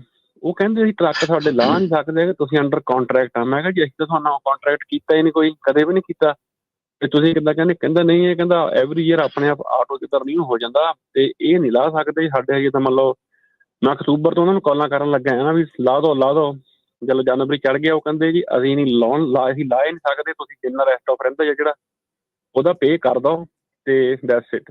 ਤੇ ਮੈਂ ਕਿਹਾ ਵੀ ਜਦ ਹੁਣ ਸਾਡੀ ਸਰਵਿਸ ਜਾਂ ਟਰੱਕ ਹੀ ਹੈ ਨਹੀਂ, ਜੇ ਚੀਜ਼ ਲਾਈਵ ਹੈ ਹੀ ਨਹੀਂ, ਟੋਟਲ ਹੋ ਗਏ ਦੈਟਸ ਇਟ, ਟਰੱਕ ਹੈ ਹੀ ਨਹੀਂ, ਰੋਡ ਤੇ ਹੈ ਨਹੀਂ, ਵੀ ਅਸੀਂ ਉਹਦੇ ਪੈਸੇ ਕਾਹਦੇ ਪੇ ਕਰੀਏ? ਨਹੀਂ ਜੀ, ਕਹਿੰਦੇ ਸਾਡਾ ਕਾਂਟਰੈਕਟ ਵਾ ਵੀ ਤੁਹਾਨੂੰ ਜੇ ਕੁਛ ਵੀ ਹੋ ਜਾਵੇ ਡਜ਼ਨਟ ਮੈਟਰ, ਤੁਹਾਨੂੰ ਸਾਡੇ ਜਿਹੜਾ ਰੈਸਟ ਆਫ ਕਾਂਟਰੈਕਟ ਉਹਦੇ ਪੈਸੇ ਪੇ ਕਰਨੇ ਪੈਣੇ ਆ, ਤੇ ਅਸੀਂ ਕਰਾਂਗੇ। ਮੈਂ ਕਿਹਾ ਹੋਰ ਕੋਈ ਰਾਹ ਵੀ ਮੈਂ ਕੁਛ ਕਰ ਲਵਾਂ? ਕਹਿੰਦੇ ਵੀ ਜੇ ਤੂੰ ਪੈਸੇ ਨਹੀਂ ਦਊਂਗਾ ਤਾਂ ਅਸੀਂ ਕਲੈਕਸ਼ਨ ਨੂੰ ਪਾਵਾਂਗੇ, ਤੇ ਨਹੀਂ ਤਾਂ ਕਹਿੰਦੇ ਜਿਹੜੇ ਜਾਣੀ ਕਿ ਥ੍ਰੈਟ ਦਿੱਤਾ ਵੀ ਕਹਿੰਦਾ ਕਲੈਕਸ਼ਨ ਨੂੰ ਪਾਵਾਂਗੇ। ਬੜਾ ਔਖਾ ਬੋਲਿਆ। ਕਹਿੰਦਾ ਜੋ ਜੀ ਹੁੰਦਾ ਕਹਿੰਦੇ ਕਰ ਲਓ, ਈਵਨ ਕਹਿੰਦਾ ਕਾਲ ਦਾ ਟਰੰਪ, ਕਹਿੰਦਾ ਇਹ ਲਾਓ, ਕਹਿੰਦਾ ਇਹ ਜਿਹੜੀ ਚੀਜ਼ ਏਦਾਂ ਹੀ ਰਹਿਣੀ ਹੈ ਨਾ। ਇਹ ਤਾਂ ਇੰਡੀਆ ਤੋਂ ਤਾਂ ਨਹੀਂ ਰਨ ਹੁੰਦੀ ਕਿ ਇੱਥੋਂ ਰਨ ਹੁੰਦੀ ਆ? ਇਹ ਕੀਪ ਟਰੈਕਿੰਗ ਮੋਟਿਵ ਹੁਣ ਮੋਟਿਵ ਆ ਜਿੱਦਾਂ ਮੈਂ ਆਪਣੇ ਸਾਰੇ ਨਹੀਂ ਦੇਖੋ ਇਹ ਤਾਂ ਜਦੋਂ ਅਦਾਲਤ 'ਚ ਜਾਊਂਗੇ ਤਾਂ ਅਦਾਲਤ ਨੇ ਫੈਸਲਾ ਕਰਨਾ ਆ। ਇਹ ਟਰੰਪ ਨੂੰ ਕਾਲ ਕਰ ਲਓ ਭਾਵੇਂ ਬਾਦਲ ਨੂੰ ਕਰ ਲਓ। ਨਹੀਂ ਉਹ ਕਹਿੰਦਾ ਨਾ, ਕਹਿੰਦਾ ਚਾਹੇ ਤੁਸੀਂ ਜੋ ਮਰਜ਼ੀ, ਕਹਿੰਦਾ ਨਹੀਂ ਦੇਖੋ ਤੜੀ ਤਾਂ ਉਹਨੇ ਮਾਰਨੀ ਆ। ਹੁਣ ਇਹ ਦੇਖੋ ਫੈਸਲਾ ਹੁਣ ਤੁਹਾਨੂੰ ਇਹ ਲੈਣਾ ਪੈਣਾ, ਬਾਲ ਇਜ਼ ਇਨ ਯੂਰ ਕੋਰਟ, ਵੀ ਤੁਸੀਂ ਅੱਗੇ ਕਿੱਦਾਂ ਪ੍ਰੋਸੀਡ ਕਰਨਾ। ਉਹਨੇ ਤੁਹਾਡੇ ਤੇ ਜਿਹੜਾ ਉਹ ਬਹਾਨਾ ਲਾ ਕੇ ਕਹਿਣਾ ਹੀ ਕਹਿਣਾ ਵੀ ਤੁਸੀਂ ਪੈਸੇ ਦਿਓ, ਪਰ ਇਹਦੀ ਲੀਗੈਲਿਟੀ ਚੈੱਕ ਹੋਣੀ ਆ, ਉਹ ਅਦਾਲਤ ਹੀ ਚੈੱਕ ਕਰ ਸਕਦੀ ਆ। ਉਹ ਕੋਰਟ ਹੀ ਫੈਸਲਾ ਕਰੂਗੀ ਵੀ ਹਾਂ ਤੁਹਾਨੂੰ ਲੋੜ ਆ ਦੇਣ ਦੀ ਜਾਂ ਨਹੀਂ ਦੇਣ ਦੀ। ਹੁਣ ਜੇ ਕੋਈ ਬੰਦਾ, ਹੁਣ ਮੰਨ ਲਓ ਰਮਨ ਜੀ ਵੀ ਟਰੈਕਿੰਗ ਚੋਂ ਬਾਹਰ ਚੱਲ ਜਾਵੇ, ਤੇ ਜੇ ਉਹਨਾਂ ਨੇ ਲਿਆ ਦੇ ਤਾਂ ਮਤਲਬ ਹੁਣ ਉਹ ਕਾਂਟਰੈਕਟ ਤੱਕ ਉਹਨੂੰ ਪੈਸੇ ਦੇਣੇ ਹੀ ਪੈਣੇ ਆ। ਰਾਸ਼ਟਰੀ ਕਾਂਟਰੈਕਟ ਇੱਕ ਐਸੀ ਚੀਜ਼ ਹੈ ਜਿਹੜੀ ਤੁਸੀਂ ਡਿਨਾਈ ਨਹੀਂ ਕਰ ਸਕਦੇ। ਉਹਨੂੰ ਜੇ ਤੁਸੀਂ ਕੀਤਾ ਹੈਗਾ, ਡੈਫੀਨਿਟਲੀ ਭਾਜੀ ਵੀ ਕਦੇ ਕਾਂਟਰੈਕਟ ਨਹੀਂ ਕੀਤਾ, ਪਰ ਮੋਸਟਲੀ ਜਿਹੜੀਆਂ ਇਹ ਕੰਪਨੀਆਂ ਹੈਗੀਆਂ ਜੋ ਤੁਹਾਡੇ ਕੋਲ ਤੁਹਾਨੂੰ ਦਿੰਦੀਆਂ ਹੈਗੀਆਂ, ਇਹ 24 to 36 ਮੰਥ ਦਾ ਜਿਹੜਾ ਕੰਟਰੈਕਟ ਕਰਦੀਆਂ ਹੈਗੀਆਂ, ਉਹ ਤੋਂ ਬਿਨਾਂ ਡਿਵਾਈਸ ਨਹੀਂ ਮਿਲਦਾ ਹੈਗਾ। ਤੇ ਦੂਸਰੀ ਚੀਜ਼ ਹੈਗੀ ਆ ਕਿ ਤੁਸੀਂ ਇੱਕ ਤੁਹਾਡੇ ਕੋਲ ਚੋਇਸ ਹੋਰ ਹੈਗੀ ਆ ਕਿ ਤੁਸੀਂ ਆਪਣੇ ਜਿਹੜੀ ਇੰਸ਼ੋਰੈਂਸ ਹੈਗੀ ਆ, ਇੰਸ਼ੋਰੈਂਸ ਕਲੇਮ ਦੇ ਵਿੱਚ ਤੁਸੀਂ ਇਹ ਚੀਜ਼ ਐਡ ਕਰ ਸਕਦੇ ਆ। ਇੰਸ਼ੋਰੈਂਸ ਜਿਹੜਾ ਇਹਦਾ ਕਲੇਮ ਦੇ ਵਿੱਚ ਐਡ ਕਰਕੇ ਉਹ ਪੇ ਕਰ ਸਕਦੀ ਆ। ਦੂਸਰਾ ਤਰੀਕਾ ਜਿਹੜਾ ਉਹ ਇਹ ਹੈਗਾ ਕਿ ਤੁਸੀਂ ਮੈਨੂੰ ਆਫਟਰ ਆਫ ਏਅਰ ਜਿਹੜੀ ਆ ਉਹ ਆਪਣਾ ਰਾਜਕਿਰਨ ਹੋਣਾ ਕੋਲ ਨੰਬਰ ਲੈ ਕੇ ਜਾਂ ਮੈਨੂੰ ਟੈਕਸਟ ਕਰ ਦਿਓ 5597018000 ਦੇ ਉੱਤੇ, ਤੇ ਮੈਂ ਕੋਸ਼ਿਸ਼ ਕਰੂੰਗਾ ਕਿ ਮੈਂ ਤੁਹਾਡੀ ਹੈਲਪ ਕਰ ਸਕਾਂ। ਟਰਾਈ ਕਰੂੰਗਾ ਕਿ ਉਹਨਾਂ ਨੂੰ ਜੇ ਆਪਾਂ ਡਾਇਰੈਕਟਲੀ ਈਮੇਲ ਕਰਕੇ ਆਪਾਂ ਕੋਈ ਗੱਲ ਕਰ ਸਕਦੇ ਹੈਗੇ, ਤੇ I'll try to see if I can help ਜੀ। ਨਹੀਂ, ਜਿੱਦਾਂ ਕੰਟਰੈਕਟ ਦਾ ਭਾਜੀ ਤਾਂ ਮੰਨ ਲਓ ਮੰਨੀਏ ਅਸੀਂ ਜਿਹੜੀਆਂ ਡਿਵਾਈਸਾਂ ਲਈਆਂ ਆਪ ਫਰੰਟ ਪੇ ਕੀਤੀਆਂ, ਕਿਉਂਕਿ ਅਸੀਂ ਕੰਟਰੈਕਟ ਲਾਈਕ ਨਹੀਂ ਕਰਦੇ ਕਰਨਾ, ਕਿੱਦਾਂ ਜਿੱਦਾਂ ਆਤਵਾ ਵੀ ਆਪਣੀ ਚੀਜ਼ ਹੀ ਬਾਏ ਕਰ ਲਓ, ਉਹਨਾਂ ਕੋਲ ਬਾਏ ਕੀਤੀਆਂ, ਬਾਅਦ ਚ ਇਕੱਲਾ ਸੌਫਟਵੇਅਰ ਖਰੀਦਿਆ ਨਾ, ਜੋ ਵੀ ਜਿਹੜਾ ਸੌਫਟਵੇਅਰ ਚੱਲਦਾ ਉਹਦੇ ਪੈਸੇ ਪੇ ਕਰੀ ਜਾਂਦੇ ਫਾਈਨ ਨਾ। ਤੇ ਉਹ ਮਰ ਜਾਣ ਕਿ ਇੰਨੇ ਬੰਦਿਆਂ ਨਾਲ ਗੱਲ ਕਰ ਲਈ, ਮੈਂ ਕਿਹਾ ਵੀ ਆਪਣੇ ਕਿਸੇ ਸੀਓ ਸੂਆ ਨਾਲ ਕਿਸੇ ਨਾਲ ਗੱਲ ਕਰਾ ਦੋ ਵੀ ਜੇ ਮੈਂ ਕਿਹਾ ਬੰਦਾ ਇਹ ਮਾਰ ਜਾਵੇ ਪੈਸੇ ਕਿੱਥੋਂ ਦੇਣੇ ਸਾਨੂੰ, ਹਨਾ। ਟਰੱਕ ਹੈ ਨਹੀਂ, ਲਾਈਵ ਹੈ ਨਹੀਂ, ਤੇ ਨਾ ਅਸੀਂ ਚਾਹੁੰਦੇ ਕਿ ਅਸੀਂ ਆਪਣਾ ਅਕਾਊਂਟ ਬੰਦ ਕਰ ਰਹੇ ਹਾਂ।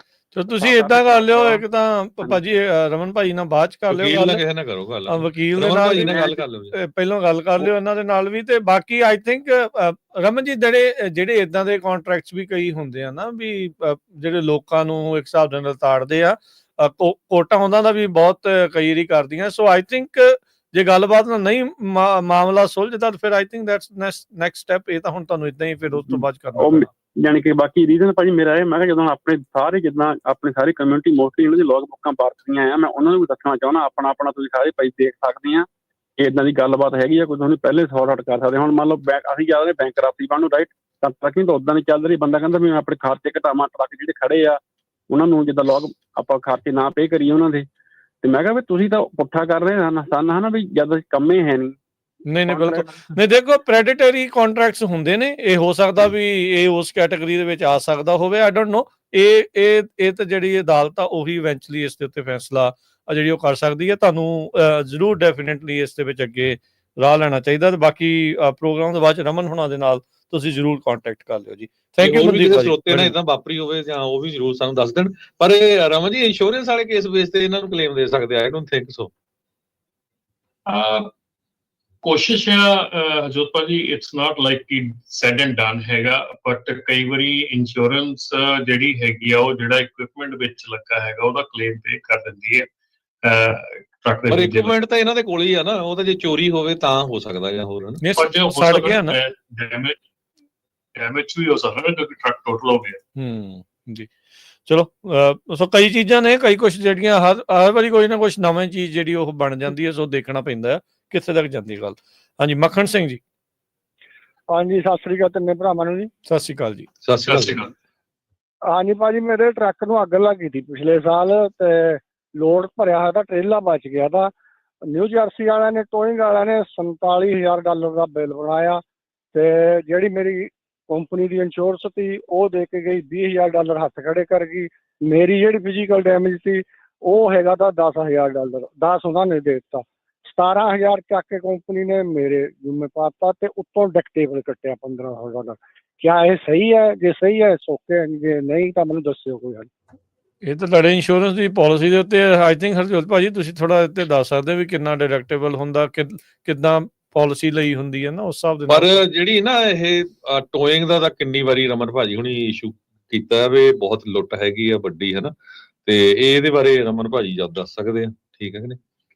ਬਿਲਕੁਲ ਜੀ। ਇਹ ਜਦੋਂ ਚੀਜ਼ਾਂ ਦੇਖੋ, ਆਪਾਂ ਡੋਂਟ ਟੇਕ ਮੀ ਰੋਂਗ, ਮੈਨੂੰ ਗਲਤ ਨਾ ਸਮਝੋ, ਪਰ ਆਪਾਂ ਜਦੋਂ ਇੰਸ਼ੋਰੈਂਸ ਪਰਚੇਸ ਕਰਦੇ ਹਾਂ ਉਦੋਂ ਆਪਾਂ ਲੋਐਸਟ ਪ੍ਰੀਮੀਅਮ ਚਾਹੁੰਦੇ ਹਾਂ। ਸੋ ਲੋਐਸਟ ਪ੍ਰੀਮੀਅਮ ਦਾ ਮਤਲਬ ਇਹ ਹੁੰਦਾ ਕਿ ਤੁਹਾਡੀਆਂ ਕਵਰੇਜਸ ਘੱਟ ਜਾਂਦੀਆਂ। ਜੇ ਹੁਣ ਤੁਸੀਂ ਉੱਥੇ 50,000 ਦੀ ਟੋਇੰਗ ਕਵਰੇਜ ਲਈ ਆ ਜਾਂ 100,000 ਦੀ ਟੋਇੰਗ ਕਵਰੇਜ ਲਈ ਆ, ਉਹਦੀ ਥਾਂ ਤੇ ਤੁਸੀਂ ਏਜੰਟ ਨੂੰ ਕਹਿੰਦੇ ਮੈਨੂੰ ਚੱਲਦਾ ਕਰ ਦੇ 10,000 ਦੀ ਕਵਰੇਜ, 25,000 ਦੀ ਕਵਰੇਜ ਕਰ ਦੇ। ਸੋ ਜੇ 25,000 ਦੀ ਤੁਹਾਡੀ ਕਵਰੇਜ ਹੈਗੀ ਆ, 20,000 ਦੀ ਕਵਰੇਜ ਹੈਗੀ ਆ, ਬਾਕੀ ਰੈਸਟ ਆਫ ਦਾ ਜਿਹੜਾ ਬਿੱਲ ਹੈਗਾ ਟੋਇੰਗ ਦਾ ਉਹ ਦੇ ਨੀਡ ਟੂ ਗੈਟ ਪੇਡ। ਉਹਨਾਂ ਨੇ ਕਿਤੇ ਨਾ ਕਿਤੇ ਤਾਂ ਪੇ ਕਰਨਾ ਹੀ ਆ, ਉਹ ਲੈਣਾ ਹੈ। ਠੀਕ ਹੈ। ਯੈਸ, ਟੋ ਦਾ ਬਿੱਲ ਬਹੁਤ ਐਕਸੈਸਿਵ ਆਉਂਦਾ, ਉਹ ਵੀ ਮੈਂ ਬਿਲਕੁਲ ਤੁਹਾਡੇ ਨਾਲ ਰਾਜ਼ੀ ਹਾਂ ਉਸ ਚੀਜ਼ ਦੇ ਵਿੱਚ। ਪ੍ਰੈਡੇਟਰੀ ਟੋਇੰਗ ਦਾ ਜਿਹੜਾ ਮਸਲਾ ਉੱਥੇ ਆ ਵੀ ਸੀਗਾ। ਤੇ ਰਾਜਕੁਮਾਰ ਇੱਥੇ ਆਪਾਂ ਇੱਕ ਚੀਜ਼ ਹੋਰ ਮੈਂ ਸਾਂਝੀ ਕਰਨੀ ਚਾਹੁੰਦਾ ਆਪਣੇ ਵਿਊਅਰਸ ਦੇ ਨਾਲ। ਇਹਨਾਂ ਨੂੰ ਸੌਰੀ ਰਮਨ ਜੀ, ਇਹਨਾਂ ਨੂੰ ਦੱਸ ਦਿਓ ਵੀ ਫਿਰ ਇਹ ਪਹਿਲੋਂ ਆਪਣਾ ਇੰਸ਼ੋਰੈਂਸ ਦਾ ਚੈੱਕ ਕਰ ਲੈਣ ਵੀ ਕੀ ਤੁਹਾਡੀ ਇੰਸ਼ੋਰੈਂਸ ਨੇ ਤਾਂ ਉਨਾ ਹੀ ਕਰਨਾ ਜਿੰਨਾ ਤੁਸੀਂ ਜੋ ਪੇ ਕਰਨਾ ਉਹੀ ਕਰਨਾ। ਹੁਣ ਤੁਸੀਂ ਆਪਾਂ ਸਟੋਰੀ ਸਾਂਝੀ ਕੀਤੀ ਸੀ ਨਾ ਵੀ ਐਲਏ ਦੇ ਵਿੱਚ ਘਰ ਹੈਗਾ 27 ਮਿਲੀਅਨ ਦਾ, ਇੰਸ਼ੋਰੈਂਸ ਕਰਾਈ ਸੀ 3 ਮਿਲੀਅਨ ਦੀ, ਇੰਸ਼ੋਰੈਂਸ ਵਾਲੇ ਕਹਿੰਦੇ ਅਸੀਂ ਤਾਂ 3 ਮਿਲੀਅਨ ਦੇਣਾ, ਬਾਕੀ ਜਿਹੜਾ ਹੁਣ 24 ਮਿਲੀਅਨ ਆਲੇ ਦੁਆਲੇ। ਸੋ ਇਸੇ ਕਰਕੇ ਇਹ ਬਹੁਤ ਜ਼ਰੂਰੀ ਆ ਵੀ ਤੁਹਾਨੂੰ ਜਿੰਨੀ ਤੁਹਾਡੀ ਬਿਲਕੁਲ ਸਹੀ ਕਵਰੇਜ ਜਿਹੜੀ ਵੈਲਿਊ ਆ ਨਾ ਉਸ ਹਿਸਾਬ ਨਾਲ ਇੰਸ਼ੋਰੈਂਸ ਕਰਾਉਣੀ ਚਾਹੀਦੀ ਹੈ ਜੀ। ਸੋ ਇੰਸ਼ੋਰੈਂਸ ਦੀ ਪ੍ਰੋਬਲਮ ਸਾਰਿਆਂ ਨੂੰ ਵੱਡੀ ਜਿਹੜੀ ਆ ਉਹ ਇਹ ਹੈਗੀ ਆ ਕਿ ਜਦੋਂ ਆਪਾਂ ਇੰਸ਼ੋਰੈਂਸ ਕੰਪਨੀ ਨੂੰ ਜਾਂ ਏਜੰਟ ਨੂੰ ਕਹਿੰਦੇ ਆ ਕਿ ਸਾਨੂੰ ਸਸਤੀ ਇੰਸ਼ੋਰੈਂਸ ਕਰ ਦੇ, ਕੋਈ ਵੀ ਇੰਸ਼ੋਰੈਂਸ ਸਸਤੀ ਜਾਂ ਮਹਿੰਗੀ ਨਹੀਂ ਹੁੰਦੀ, ਸਿਰਫ ਬੈਨੀਫਿਟ ਘਟ ਜਾਂਦੇ ਆ। ਬੈਨੀਫਿਟ ਬਿਲਕੁਲ ਸਟ੍ਰਿਪ ਡਾਊਨ ਬੈਨੀਫਿਟ ਹੋ ਜਾਂਦੇ ਆ। ਸੋ ਲਿਟਰਲੀ ਜੇ ਤੁਸੀਂ ਬਾਏ ਕਰਦੇ ਇੰਸ਼ੋਰੈਂਸ ਤੇ ਇੰਸ਼ੋਰੈਂਸ ਦੇ ਵਿੱਚ ਤੁਸੀਂ ਰੇਟ ਦੇ ਉੱਤੇ ਚਲੇ ਜਾਂਦੇ ਆ ਤਾਂ ਰੇਟ ਦੇ ਉੱਤੇ ਜਾਣ ਦੇ ਉੱਤੇ ਫਿਰ ਇਹ ਚੀਜ਼ਾਂ ਜਿਹੜੀਆਂ ਇਹ ਨਾਰਮਲ ਹੈਗੀਆਂ ਵਾਪਰਦੀਆਂ। ਫਿਰ ਰਿਸਕ ਆਏ ਜਿਹੜੇ ਤੁਸੀਂ ਆਪ ਆਪਣੇ ਲਈ ਆਪ ਜਿਹੜੇ ਇਨਕਲੂਡ ਕੀਤੇ। ਹਾਂਜੀ ਰਮਨ ਜੀ, ਤੁਸੀਂ ਸੌਰੀ ਮੈਂ ਜਦੋਂ ਤੱਕ ਕੱਟਤੀ ਸੀ ਗੱਲ ਉਹ ਕੰਟੀਨਿਊ ਕਰ ਲਓ। ਹੋਰ ਬਹੁਤ ਵੱਡਾ ਮੁੱਦਾ ਜਿਹੜਾ ਇਸ ਵੇਲੇ, ਕੱਲ ਵੀ ਅਸੀਂ ਗੱਲ ਕੀਤੀ ਸੀ ਔਨ 에ਅਰ ਸੀਗਾ, ਮੈਂ ਉਦੋਂ ਵੀ ਗੱਲ ਕੀਤੀ ਸੀ, ਅੱਜ ਵੀ ਇਹੀ ਗੱਲ ਕਰ ਰਹੇ ਹੈਗੇ ਆ। 21 ਤਰੀਕ ਜਿਹੜੀ ਆ ਜਨਵਰੀ 21 ਤਰੀਕ ਲਾਸਟ ਡੇਟ ਹੈਗੀ ਆ ਬ੍ਰੋਕਰ ਟ੍ਰਾਂਜੈਕਸ਼ਨਸ ਦੇ ਉੱਤੇ ਟ੍ਰਾਂਸਪੇਰੈਂਸੀ ਦੀ ਕਮੈਂਟ ਪੀਰੀਅਡ ਦੀ। ਲਾਸਟ ਡੇਟ ਹੈਗੀ ਆ ਜਨਵਰੀ 21। ਸੋ ਜਿੰਨੇ ਵੀ ਲੋਕੀ ਇਸ ਵੇਲੇ ਸੁਣਦੇ ਆ ਜਾਂ ਜਿੰਨੇ ਵੀ ਤੁਹਾਡੇ ਦੋਸਤ ਮਿੱਤਰ ਆ, ਤੁਸੀਂ ਆਪ ਸਿਆਣੇ ਆ। ਕਿੰਨੀਆਂ ਵਾਰੀ ਆਪਾਂ ਕਾਲਾਂ ਆਉਂਦੀਆਂ ਜਿਸ ਚ ਕਿ ਆਪਾਂ ਨੂੰ ਕਹਿੰਦੇ ਜੀ ਬ੍ਰੋਕਰ ਦਾ ਪਤਾ ਨਹੀਂ ਲੱਗ ਰਿਹਾ, ਬ੍ਰੋਕਰ ਦੱਸ ਨਹੀਂ ਰਿਹਾ, ਬ੍ਰੋਕਰ ਆ ਏਦਾਂ, ਬ੍ਰੋਕਰ ਆਉਂਦਾ। ਹੁਣ ਅੱਜ ਦੀ ਤਰੀਕ ਦੇ ਵਿੱਚ ਗਵਰਨਮੈਂਟ ਤੁਹਾਡੇ ਵਿਚਾਰ ਜਾਣਨਾ ਚਾਹੁੰਦੀ ਆ, ਤੁਹਾਡੇ ਕਮੈਂਟਸ ਸੁਣਨਾ ਚਾਹੁੰਦੀ ਆ ਕਿ ਤੁਸੀਂ ਕੀ ਚਾਹੁੰਦੇ ਆ ਕਿ ਬ੍ਰੋਕਰ ਜਿਹੜਾ ਹੈਗਾ ਉਹ ਟ੍ਰਾਂਸਪੇਰੈਂਸੀ ਰੱਖੇ। ਤੁਸੀਂ ਬ੍ਰੋਕਰ ਦੇ ਕੋਲੋਂ ਜਦੋਂ ਉਹ ਬ੍ਰੋਕਰ ਨੂੰ ਸ਼ਿਪਰ ਕੋਲੋਂ ਕੀ ਪੇ ਹੋਇਆ ਉਹ ਤੁਹਾਨੂੰ ਟ੍ਰਾਂਜੈਕਸ਼ਨ ਜਿਹੜੀ ਆ ਬ੍ਰੋਕਰ ਨੂੰ ਡਿਸਕਲੋਜ਼ ਕਰਨੀ ਪੈਣੀ ਆ ਵਿਦਨ ਸਰਟਨ ਟਾਈਮ। ਸੋ ਜੇ ਤੁਸੀਂ ਇਸ ਚੀਜ਼ ਦੇ ਹੱਕ 'ਚ ਤੁਸੀਂ ਚਾਹੁੰਦੇ ਆ ਕਿ ਬ੍ਰੋਕਰ ਇਵੇਂ ਕਰੇ ਤੇ ਪਲੀਜ਼ ਬ੍ਰੋਕਰ ਟ੍ਰਾਂਸਪੇਰੈਂਸੀ ਦਾ ਜਿਹੜਾ ਕਮੈਂਟ ਪੀਰੀਅਡ ਹੈਗਾ ਉੱਤੇ ਜਾ ਕੇ ਕਮੈਂਟ ਕਰੋ। ਸਾਡੀ ਜਿਹੜੀ ਪੰਜਾਬੀ ਟਰੱਕਿੰਗ USA ਦੀ ਸਾਈਟ ਆ ਉਹਦੇ ਉੱਤੇ ਰਿਸੋਰਸਿਸ ਦੇ ਵਿੱਚ ਟੈਬ ਹੈਗਾ, ਜਿਹੜੀ ਨਾਟਾ ਦੀ ਸਾਈਟ ਹੈਗੀ ਆ ਉਹਦੇ ਰਿਸੋਰਸਿਸ ਟੈਬ ਹੈਗਾ।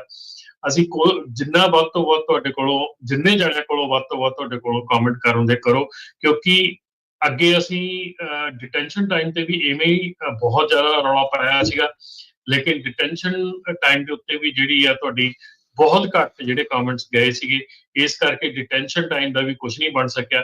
ਤੇ ਹੁਣ ਬ੍ਰੋਕਰ ਟ੍ਰਾਂਸਪੇਰੈਂਸੀ ਆ, ਤੁਸੀਂ ਹਿਸਾਬ ਲਾ ਲਓ ਵੀ 15,000 ਬ੍ਰੋਕਰ ਆ ਤੇ 13 ਲੱਖ ਜਿਹੜੇ ਕੈਰੀਅਰ ਆ। ਸੋ 15,000 ਬ੍ਰੋਕਰ ਦੇ ਅਗੇਂਸਟ 13 ਲੱਖ ਕੈਰੀਅਰ ਖੜਾ ਆ ਤੇ 13 ਲੱਖ ਕੈਰੀਅਰ ਦੇ ਵਿੱਚੋਂ ਜੇ ਲੱਖਾਂ ਦੇ ਵਿੱਚ ਕਮੈਂਟ ਨਾ ਆਉਣ ਤੇ ਮੇਰੇ ਖਿਆਲ ਮਤਲਬ ਕਿ ਬਿਲਕੁਲ ਫਿਰ ਤਾਂ ਆਪਾਂ ਜੋ ਸਾਡੇ ਨਾਲ ਹੁੰਦਾ ਆ ਆਪਾਂ ਉਹਦੇ ਹੱਕਦਾਰ ਆ ਉਸ ਚੀਜ਼ ਜੀ। ਅਗਲੇ ਕਾਲਰ ਨੇ ਅਵਤਾਰ ਸਿੰਘ ਜੀ, ਸਤਿ ਸ਼੍ਰੀ ਅਕਾਲ। ਸਤਿ ਸ਼੍ਰੀ ਅਕਾਲ ਤਿੰਨੇ ਭਰਾਵਾਂ ਨੂੰ ਜੀ। ਸਤਿ ਸ਼੍ਰੀ ਅਕਾਲ ਜੀ। ਸਤਿ ਸ਼੍ਰੀ ਅਕਾਲ ਜੀ। ਮੇਰੇ ਦੋ ਕੁਐਸਚਨ ਨੇ ਜੀ। ਪਹਿਲਾ ਕੁਐਸਚਨ ਹੈਗਾ ਡਰੱਗ ਦੇ ਮਾਮਲੇ ਦੇ ਵਿੱਚ, ਤੇ ਮੈਂ AADT ਦੇ ਨਾਲ ਐਨਰੋਲਮੈਂਟ ਹੈ ਤੇ ਜਿੱਦਾਂ ਮੈਂ ਹੁਣ 2 ਮਹੀਨੇ out of service and out of America ਰਹਿਣਾ, ਕੀ ਉਹਨਾਂ ਨੂੰ ਦੱਸਣਾ ਚਾਹੀਦਾ ਕਿਤੇ ਬਾਅਦ ਚੋਂ ਰੈਂਡਮ ਨਾ ਆ ਜਾਵੇ? ਐਬਸੋਲੂਟਲੀ ਦੱਸਣਾ ਪੈਣਾ ਭਾਜੀ, ਜੇ ਤੁਸੀਂ ਐਬਸੋਲੂਟਲੀ ਤੁਹਾਨੂੰ ਦੱਸਣਾ ਪੈਣਾ। ਕਾਨੂੰਨ ਇਹ ਕਹਿੰਦਾ ਆ ਜਦੋਂ ਤੁਸੀਂ ਆਫ ਡਿਊਟੀ ਹੋ ਜਾਂਦੇ ਆ ਜਾਂ ਤੁਹਾਡੇ ਟਰੱਕ ਨਹੀਂ ਚਲਾ ਰਹੇ ਹੈਗੇ, ਤੁਸੀਂ ਰੈਂਡਮ ਐਨਰੋਲਮੈਂਟ ਦੇ ਵਿੱਚੋਂ ਆਪਣਾ ਨਾਂ ਕੱਢਣਾ ਹੈਗਾ ਤੇ ਜਦੋਂ ਤੁਸੀਂ ਵਾਪਸ ਆਉਣਾ ਹੈਗਾ, ਵਾਪਸ ਆਣ ਕੇ ਟਰੱਕ ਦੁਬਾਰਾ ਚਲਾਉਣਾ ਹੈਗਾ। ਜੇ 30 ਡੇਜ਼ ਤੋਂ ਵੱਧ ਤੁਸੀਂ ਆਫ ਡਿਊਟੀ ਰਹਿਣੇ ਹੈਗੇ ਆ ਤੇ ਤੁਹਾਨੂੰ ਫਿਰ ਆਣ ਕੇ ਪ੍ਰੀ ਇੰਪਲੋਇਮੈਂਟ ਡਰੱਗ ਟੈਸਟ ਜਿਹੜਾ ਉਹ ਦੁਬਾਰਾ ਤੋਂ ਕਰਾਉਣਾ ਪੈਣਾ ਆ ਤੇ ਦੁਬਾਰਾ ਆਪਣਾ ਨਾਂ ਜਿਹੜਾ ਆ ਉਹ ਰੈਂਡਮ ਐਨਰੋਲਮੈਂਟ ਦੇ ਵਿੱਚ ਐਨਰੋਲ ਕਰਾਉਣਾ। ਠੀਕ ਹੈ ਜੀ।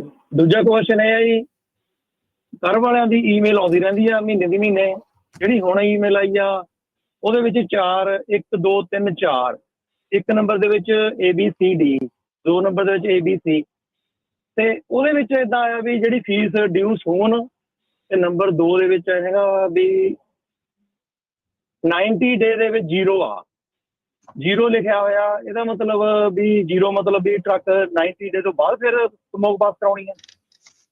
ਭਾਜੀ ਆਈ ਡੋਂਟ ਨੋ ਕਿ ਈਮੇਲ ਕੀ ਕਹਿੰਦੀ ਹੈ, ਮੈਂ ਇੱਦਾਂ ਮਤਲਬ ਮੈਨੂੰ ਸਮਝ ਨਹੀਂ ਆਈ ਕਿ ਤੁਹਾਨੂੰ ਈਮੇਲ ਕੀ ਆਇਆ। ਤੁਸੀਂ ਈਮੇਲ ਸਾਨੂੰ raman@go.nafta ਦੇ ਉੱਤੇ ਫਾਰਵਰਡ ਕਰ ਦਿਓ, ਅਸੀਂ ਦੇਖ ਕੇ ਤੁਹਾਨੂੰ ਦੱਸ ਸਕਦੇ ਹਾਂ। ਠੀਕ ਹੈ ਜੀ, ਠੀਕ ਹੈ ਜੀ, ਮਿਹਰਬਾਨੀ, ਥੈਂਕ ਯੂ ਜੀ। ਇੰਦਰਜੀਤ ਜੀ ਸਤਿ ਸ਼੍ਰੀ ਅਕਾਲ। ਹਾਂਜੀ ਬਾਈ ਜੀ, ਸਤਿ ਸ੍ਰੀ ਅਕਾਲ ਸਾਰੇ ਸੁਣਨ ਵਾਲਿਆਂ ਨੂੰ ਤੇ ਸੁਣਾਉਣ ਵਾਲਿਆਂ ਨੂੰ, ਸਾਰਿਆਂ ਨੂੰ ਸਤਿ ਸ੍ਰੀ ਅਕਾਲ। ਸਤਿ ਸ਼੍ਰੀ ਅਕਾਲ ਜੀ। ਹਾਂਜੀ ਬਾਈ ਜੀ, ਇੱਕ ਜਿਹੜਾ ਤੁਸੀਂ ਦੱਸਿਆ ਵੀ ਘਰਾਂ ਦੀ ਕੀਮਤ ਜਿਵੇਂ ਇੰਸ਼ੋਰੈਂਸ ਦਾ, ਜਿਵੇਂ 30 ਮਿਲੀਅਨ ਦਾ ਘਰ ਸੀਗਾ ਤੇ ਉਹਨੂੰ 3 ਮਿਲੀਅਨ ਮਿਲ ਰਿਹਾ, ਤੇ ਕੀ ਜਦੋਂ ਇੰਸ਼ੋਰੈਂਸ ਕਰ ਰਹੇ ਹੁੰਦੇ ਆ ਉਹਨੂੰ ਇਹ ਨਹੀਂ ਪਤਾ ਹੁੰਦਾ ਵੀ ਇਹ 30 ਮਿਲੀਅਨ ਦਾ ਘਰ ਹੈਗਾ।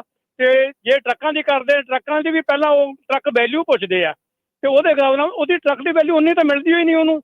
ਉਹਦਾ ਡੈਪਰੀਸੀਏਸ਼ਨ ਜੇ 1 ਸਾਲ ਦਾ ਵੀ ਲਾਉਣਾ ਤੇ ਸਾਲ ਬਾਅਦ ਫਿਰ ਰਿਨਿਊ ਹੁੰਦੀ ਹੈ, ਡੈਪਰੀਸੀਏਸ਼ਨ ਵੀ ਲਾ ਲੈਣ ਤਾਂ ਵੀ ਉਹਨੂੰ ਉਹਦੀ ਅਮਾਊਂਟ ਤਾਂ ਮਿਲਣੀ ਚਾਹੀਦੀ, ਉਹਨੂੰ ਉਹਦੇ ਈਵਨ ਨਹੀਂ ਮਿਲਦੀ, ਨੇੜੇ ਤੇੜੇ ਵੀ ਨਹੀਂ ਮਿਲਦੀ ਗੀ, ਬਹੁਤ ਘੱਟ ਮਿਲਦੀ ਹੈ। ਇਹ ਸਿੱਧਾ ਸ਼ੋਸ਼ਣ ਨਹੀਂ ਹੈਗਾ ਇੱਕ ਬੰਦੇ ਦਾ। ਤੇ ਦੂਜਾ ਇੱਕ ਕੁਐਸਚਨ ਹੋਰ ਆ, ਜਿਹੜਾ ਬੰਦਾ ਕੰਪਨੀ ਡਰਾਈਵਰ ਹੈ ਉਹ ਦੂਜੇ ਕਿਵੇਂ ਕੰਪਨੀ, ਜਿਵੇਂ ਫਲੀਟੋ ਲੈ ਤੇ ਕੰਮ ਕਰਦਾ ਹੈ ਜਾਂ ਆਪਣੇ ਫੋਸਟਰ ਫਾਰਮ 'ਚ ਕੰਮ ਕਰਦਾ, ਉਹ ਛੁੱਟੀ ਤੇ ਜਾਂਦਾ ਹੈ, ਉਹ ਵਾਪਸ 2 ਮਹੀਨਿਆਂ ਦੀ ਛੁੱਟੀ ਲੈ ਕੇ ਵਾਪਸ ਆਉਂਦਾ, ਜਦੋਂ ਉਹ ਫੇਰ ਕੰਮ ਸ਼ੁਰੂ ਕਰ ਦਿੰਦਾ। ਉਵੇਂ ਟਰੱਕਿੰਗ ਦੇ ਵਿੱਚ ਉਹਨੂੰ ਉਹਦੇ ਪੇਡ ਹੁੰਦੀਆਂ ਛੁੱਟੀਆਂ, ਜਾਂ ਕਿਵੇਂ ਪਾਲਿਸੀ ਕਦੋਂ ਕੁ ਲੱਗ ਸਕਦੀ ਆ?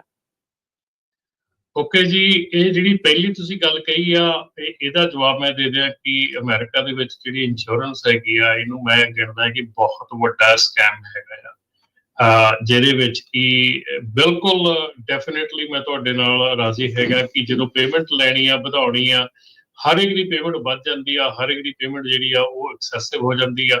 ਪਰ ਜਦੋਂ ਕਲੇਮ ਦੇਣਾ ਹੁੰਦਾ ਉਦੋਂ 32 ਨਖਰੇ ਸ਼ੁਰੂ ਹੋ ਜਾਂਦੇ ਆ, 32 ਚੀਜ਼ਾਂ ਨਿਕਲ ਆਉਂਦੀਆਂ, ਚਾਹੇ ਤੁਸੀਂ ਹੈਲਥ ਕੇਅਰ ਲੈ ਲਓ, ਚਾਹੇ ਤੁਸੀਂ ਕਾਰ ਲੈ ਲਓ, ਘਰ ਦੀ ਲੈ ਲਓ, ਕਿਸੇ ਚੀਜ਼ ਦੀ ਲੈ ਲਓ। ਮਤਲਬ ਕਿ ਜਿਸ ਦਿਨ ਤੁਹਾਡੇ ਕੋਲੋਂ ਪੈਸੇ ਲੈਣੇ ਆ ਉਦੋਂ ਤੁਸੀਂ ਉਹਨਾਂ ਦੇ ਮਾਮੇ ਦੇ ਪੁੱਤਰ, ਜਿਸ ਦਿਨ ਤੁਸੀਂ ਉਹਨਾਂ ਨੇ ਇੰਸ਼ੋਰੈਂਸ ਦੇਣੀ ਆ ਤੁਹਾਨੂੰ, ਉਦੋਂ ਫਿਰ ਤੁਸੀਂ ਉਹਨਾਂ ਦੇ ਕੱਖ ਨਹੀਂ ਲੱਗਦੇ। ਸੋ ਇਹ ਬਹੁਤ ਵੱਡਾ, ਮੈਂ ਗਿਣੂੰਗਾ ਇਹ, ਚਲੋ ਖਾਲਸਾ ਜੀ ਬੈਠੇ ਆ, ਇਹ ਇੰਸ਼ੋਰੈਂਸ ਦਾ ਕੰਮ ਕਰਦੇ ਹੈਗੇ ਆ, ਪਰ ਮੈਂ ਡੈਫੀਨੇਟਲੀ ਕਹੂੰਗਾ ਨਹੀਂ, ਇਹ ਗੱਲ ਤੁਹਾਡੀ ਸਹੀ ਆ, ਨਹੀਂ ਗੱਲ ਬਿਲਕੁਲ ਸਹੀ ਆ। ਇਸ ਵੇਲੇ ਜਿਹੜਾ ਇਹ ਚੀਜ਼ ਹੈਗੀ ਆ ਅਮਰੀਕਾ ਦੇ ਵਿੱਚ ਬਿਗੇਸਟ ਸਕੈਮ ਜਿਹੜਾ ਇਸ ਵੇਲੇ ਇੰਸ਼ੋਰੈਂਸ ਆ, ਜਿਹਦੇ ਵਿੱਚ ਕਿ ਲੱਖਾਂ ਕਰੋੜਾਂ ਅਰਬਾਂ ਲੋਕੀ ਜਿਹੜੇ ਆ ਉਹ ਠੱਗੇ ਜਾ ਰਹੇ ਆ, ਦਿਨ ਪਰ ਦਿਨ ਠੱਗੇ ਜਾ ਰਹੇ ਆ, ਔਰ ਕਰ ਕੁਛ ਨਹੀਂ ਸਕਦੇ, ਹੋ ਕੁਛ ਨਹੀਂ ਰਿਹਾ। ਇਸ ਕਰਕੇ ਮੇਰੇ ਖਿਆਲ ਦੇ ਵਿੱਚ ਲੋਕਾਂ ਨੂੰ ਥੋੜਾ ਜਿਹਾ ਇਕੱਠੇ ਹੋਣਾ ਪੈਣਾ, ਇਹਦੇ ਵਿੱਚ ਗੱਲਬਾਤ ਜਿਹੜੀ ਆ ਉਹ ਕਰਨੀ ਪੈਣੀ ਹੈ। ਤੇ ਦੂਜਾ ਸਵਾਲ ਕੀ ਸੀਗਾ ਰਾਜਗੀਰ ਇਹਨਾਂ ਦਾ? ਇਹਦੇ ਵਿੱਚ ਐਡ ਕਰਦਾ ਰਮਨ ਜੀ, ਪਿਛਲੇ ਦਿਨਾਂ ਦੇ ਵਿੱਚ ਯੂਨਾਈਟਿਡ ਹੈਲਥ ਕੇਅਰ ਦੇ CEO ਨੂੰ ਗੋਲੀ ਮਾਰ ਕੇ ਮਾਰਤਾ ਸੀ, ਹਨਾ? ਤੇ ਤੁਸੀਂ ਹੈਰਾਨ ਹੋਵੋਗੇ ਵੀ ਮੈਜੋਰਟੀ ਚ ਲੋਕ ਕਹਿੰਦੇ ਸੀ ਵੀ ਵਧੀਆ ਕੀਤਾ ਹੈ। ਤੁਸੀਂ ਦੇਖੋ ਵੀ ਨਹੀਂ, ਉਸ ਤੋਂ ਬਾਅਦ ਚ ਹਰਜੋਤ ਸਿੰਘ ਜੀ ਕਈ ਡਾਕਟਰਾਂ ਨੇ ਸ਼ੇਅਰ ਕੀਤਾ, ਕਹਿੰਦੇ ਵੀ ਮੈਂ ਆਪਰੇਟ ਕਰ ਰਿਹਾ ਸੀ ਤੇ ਮੈਨੂੰ ਬਾਹਰ ਸੱਦ ਕੇ ਇਹਨਾਂ ਦੇ ਹੀ ਜਿਹਨਾਂ ਦਾ CEO ਮਾਰਿਆ ਆ, ਉਹ ਪੁੱਛਦੇ ਸੀਗੇ ਵੀ ਇਹਨੂੰ ਕਰਨਾ, ਆਪਰੇਟ ਕਰਨਾ ਜ਼ਰੂਰੀ ਵੀ ਆ ਕਿ ਨਹੀਂ। ਉਹ ਅੰਦਰ ਆਪਰੇਸ਼ਨ ਚੱਲ ਰਿਹਾ ਵੀ ਘਰੇ ਛੱਡਣਾ, ਬਾਅਦ ਦੇ ਵਿੱਚ ਇਹਨੂੰ ਰੱਖਣਾ ਵੀ ਜ਼ਰੂਰੀ ਸੀ ਜਾਂ ਨਹੀਂ। ਸੋ ਲੋਕਾਂ ਨੇ ਸਤਿਆਂ ਨੇ ਆ ਕੇ ਇਹੀ ਕੁਝ ਕਰਨਾ ਆ। ਇਸ ਟਾਈਮ ਜਿਹੜਾ ਕਲਾਸ ਦਾ ਡਿਫਰੈਂਸ ਆ ਨਾ, ਬਹੁਤ ਜ਼ਿਆਦਾ ਵੱਧ ਰਿਹਾ ਆ ਜੀ। ਇੰਡੀਆ ਦੇ ਵਿੱਚ ਆਪਾਂ ਗੱਲ ਕਰਦੇ ਸੀ ਕਿ ਇੰਡੀਆ ਦੇ ਵਿੱਚ ਇਹ ਗੱਲ ਹੁੰਦੀ ਸੀਗੀ, ਐਗਜ਼ੈਕਟਲੀ ਇੰਡੀਆ ਦੇ ਵਿੱਚ ਪੈਸੇ ਦੋ, ਬੋਡੀ ਨੂੰ ਰੱਖ ਕੇ ਪਹਿਲਾਂ ਪੈਸੇ ਪੁੱਛਦੇ। ਮੈਂ ਇੱਥੇ ਮੈਂ ਕਹਿੰਦਾ ਉਹਦੇ ਨਾਲੋਂ ਵੀ ਬਦਤਰ ਹੁੰਦੀ ਜਾਂਦੀ ਆ ਹਾਲਤ। ਲੋਕਾਂ ਨੇ ਫਿਰ ਹਥਿਆਰ ਹੀ ਚੱਕਣਾ, ਫਿਰ ਹੋਰ ਕੀ ਕਰੂਗੇ ਲੋਕ, ਫਿਰ ਇਹੀ ਕੁਛ ਹੋਣਾ। ਹਾਂਜੀ ਇੰਦਰਪ੍ਰੀਤ ਜੀ, ਦੂਜਾ ਕੀ ਸਵਾਲ ਸੀ? ਦੇਖੋ ਹੈ ਤਾਂ ਮਾੜੀ ਗੱਲ ਆ ਵੀ ਇਦਾਂ ਨਹੀਂ ਹੋਣਾ ਚਾਹੀਦਾ ਸੀ ਉਹਦੇ ਨਾਲ, ਪਰ ਓਵਰਆਲ ਤਾਂ ਤੁਹਾਨੂੰ ਦੱਸਿਆ ਵੀ ਇਹ ਵਾਪਰਿਆ। ਨਹੀਂ, ਉਹਦੇ ਨਾਲ ਤੇ ਚਲੋ ਨਹੀਂ ਸੀ ਹੋਣਾ ਚਾਹੀਦਾ ਮਾੜਾ, ਪਰ ਉਹ ਕੰਪਨੀ ਜਿਹੜੀ ਇੰਨਿਆਂ ਦੇ ਨਾਲ ਕਰ ਰਹੀ ਮਾੜਾ ਉਹ ਵੀ ਨਹੀਂ ਹੋਣਾ ਚਾਹੀਦਾ ਨਾ। ਲੋਕਾਂ ਦਾ ਰਿਸਪੌਂਸ ਤਾਂ ਇਹੀ ਹੋਣਾ ਨਾ, ਫਿਰ ਇਹ ਚੀਜ਼ ਤਾਂ ਹੈ ਹੀ ਆ, ਅੱਕਿਆਂ ਨੇ ਇਹੀ ਕਰਨਾ। ਦੂਸਰਾ ਸੀਗਾ ਇਹਨਾਂ ਦਾ ਛੁੱਟੀਆਂ ਦਾ। ਜੇ ਆਪਣੇ ਇੰਦਰਜੀਤ ਭਾਜੀ, ਜੇ ਗੱਲ ਇਹ ਆ ਵੀ ਜੇ ਤੁਸੀਂ ਪੇਰੋਲ ਤੇ ਆ, W2 ਦੇ ਉੱਤੇ ਆ, ਤਾਂ ਤੁਹਾਨੂੰ ਮਿਨੀਮਮ 2 ਵੀਕ ਦੀਆਂ ਛੁੱਟੀਆਂ, 1 ਹਫ਼ਤੇ ਦੀ ਜਿਹੜੀ ਸਿਕ ਲੀਵ, 3 ਵੀਕ ਤਾਂ ਪੱਕਾ, ਪਲੱਸ ਜਿਹੜੀਆਂ ਫੈਡਰਲ ਹੌਲੀਡੇਜ਼ ਹੁੰਦੀਆਂ ਉਹ ਵੀ ਹਫ਼ਤੇ ਕੁ ਦੀਆਂ। ਸੋ ਮਹੀਨੇ ਕੁ ਦੀ ਛੁੱਟੀ ਇਹ ਬਣਦੀ ਆ ਜੇ ਤੁਸੀਂ ਪੇਰੋਲ ਤੇ ਆ। ਡਿਪੈਂਡ ਕਰਦਾ ਭਾਜੀ ਹਰ ਇੱਕ ਕੰਪਨੀ ਦਾ, ਕਿ ਹਰ ਕੰਪਨੀ ਕਿੱਦਾਂ ਦਿੰਦੀ ਹੈਗੀ ਛੁੱਟੀਆਂ ਜਾਂ ਕਿੱਦਾਂ ਕਰਦੀ ਹੈਗੀ ਆ। ਜਿਹੜੀ ਸਿਕ ਲੀਵ ਹੈਗੀ ਆ ਉਹਨੂੰ ਆਪਾਂ ਵਕੇਸ਼ਨ ਦੇ ਵਿੱਚ ਨਹੀਂ ਗਿਣ ਸਕਦੇ, ਜਿਹੜੀਆਂ ਪ੍ਰੋਵਾਈਡ ਕਰਦੀਆਂ, ਕਿਹੜੀਆਂ ਕੰਪਨੀਆਂ ਨਹੀਂ ਪ੍ਰੋਵਾਈਡ ਕਰਦੀਆਂ ਜੀ। ਹਾਂਜੀ ਇੰਦਰਜੀਤ ਜੀ, ਮੈਂ ਕਹਿਣਾ ਚਾਹੁੰਦਾ ਸੀ ਜਿਹੜੇ ਮਿਨਿਸਟਰੀ ਦੇ ਵਿੱਚ ਜਿਹੜੇ, ਉਹ ਵੀ ਤਾਂ ਇੱਕ ਨਾਗਰਿਕ ਹੈਗੇ, ਇੱਥੋਂ ਦੇ ਸਿਟੀਜ਼ਨ ਹੀ ਹੈ ਨਾ, ਉਹ ਵੀ ਤਾਂ ਘਰਾਂ 'ਚ ਹੀ ਰਹਿੰਦੇ ਹੋਣਗੇ ਕਿਸੇ ਪਾਸੇ ਤਾਂ। ਪਰ ਜੇ ਉਹਨਾਂ ਦੀ ਇੰਸ਼ੋਰੈਂਸ ਕਿਵੇਂ ਕਰਦੇ ਹੋਣਗੇ ਬਾਈ, ਜੇ ਉਹਨਾਂ ਦੇ ਘਰ ਨੂੰ ਉਹ ਆਪਾਂ ਦਿੰਦੇ ਆ ਟੈਕਸ ਪੇਅਰ ਜੀ। ਆਪਾਂ ਦਿੰਦੇ ਤਾਂ ਜ਼ਰੂਰ ਆ, ਪਰ ਉਹ ਆਪਾਂ ਡਰਾਈਵਰ ਮਤਲਬ ਕਹਿ ਲਈਏ ਵੀ ਉਹ ਕੰਪਨੀਆਂ ਤੋਂ ਥਰੂ ਲੈਂਦੇ ਆ ਨਾ ਇੰਸ਼ੋਰੈਂਸ ਦੀ ਪਾਲਿਸੀ, ਤਾਂ ਉਹ ਵੀ ਇੰਸ਼ੋਰੈਂਸ ਉਹ ਵੀ ਲੈਂਦੇ ਹੀ ਹੋਣਗੇ। ਦੇਖੋ ਪਤਾ ਕੀ ਆ, ਮੁੱਖ ਦੀ ਗੱਲ ਤੁਸੀਂ ਇਹ ਕਿਹੜੀ ਵੱਡੀ ਗੱਲ ਕਰ ਲਈ, ਜਿਹਨਾਂ ਲੋਕਾਂ ਦੀ ਗੱਲ ਕਰ ਲਈ ਉਹ ਤਾਂ ਆਪਣੇ ਵਾਲੀ ਪਲਾਨ ਚ ਹੀ ਨਹੀਂ ਆਉਂਦੇ, ਉਹ ਤਾਂ ਆਪਣੇ ਵਾਲੀ ਚੀਜ਼ ਹੀ ਨਹੀਂ ਲੈਂਦੇ। ਬਿਲਕੁਲ ਉਹਨਾਂ ਨੂੰ ਤਾਂ ਜਹਾਜ਼ ਹੀ ਚੱਕ ਕੇ ਲੈ ਕੇ ਜਾਂਦਾ, ਜਹਾਜ਼ ਹੀ ਛੱਡ ਕੇ ਜਾਂਦਾ ਹੈ। ਇਹ ਤਾਂ ਤੁਸੀਂ ਵੱਡਾ ਸੱਪ ਕੱਢ ਲਿਆ, ਇਹ ਤਾਂ ਬਹੁਤ ਵੱਡਾ ਮੈਂ ਕਹਿਣ ਲੱਗਾ ਸੀਗਾ ਅਖੀਰ ਚ ਇਹ ਗੱਲ ਵੀ ਜਿਉਂ ਤੁਸੀਂ ਸਿਸਟਮ ਨੂੰ ਜਾਣਨ ਲੱਗਦੇ ਆ, ਪਤਾ ਲੱਗਦਾ ਵੀ ਦੁਨੀਆ ਦੇ ਵਿੱਚ ਸਿਸਟਮ ਸਾਰੇ ਪਾਸੇ ਇਦਾਂ ਹੀ ਕਰਕੇ ਪਏ ਆ। ਹੌਲੀ ਹੌਲੀ ਪਤਾ ਲੱਗਦਾ ਮਖੌਟੇ ਬਾਹਰ ਹੋਰ ਨੇ, ਹਾਥੀ ਦੇ ਦੰਦ ਦਿਖਾਉਣ ਦੇ ਹੋਰ ਖਾਣ ਦੇ ਹੋਰ। ਰੂਲਸ ਰੈਗੂਲੇਸ਼ਨ ਸਾਰੇ ਆ, ਪਰ ਇੰਪਲੀਮੈਂਟੇਸ਼ਨ ਨਹੀਂ ਹੋ ਰਹੀ, ਪ੍ਰੋਬਲਮ ਇਹ ਆ। ਹਾਂਜੀ ਭਾਈ, ਉਹ ਵੀ ਅਦਾਲਤਾਂ ਵੀ ਬੈਠੀਆਂ ਸੁਣੀ, ਉਹ ਵੀ ਇੱਕ ਨਾਗਰਿਕ ਆ, ਜੱਜ ਵੇਲੇ ਫੈਸਲੇ ਕਰੀ ਜਾਂਦੇ ਆ, ਹੈਨਾ। ਤੇ ਇਹ ਚੀਜ਼ਾਂ ਜਿਹੜੀਆਂ ਫਿਰ ਕਹਿੰਦੇ ਵੀ ਅਦਾਲਤ ਨੂੰ ਮਾੜਾ ਨਹੀਂ ਕਹਿਣਾ ਚਾਹੀਦਾ, ਅਦਾਲਤ ਵੀ ਉਹਨਾਂ ਦੇ ਨਾਲ ਹੀ ਰਲੀ ਵੀ ਸਮਝੋ ਫਿਰ ਤਾਂ।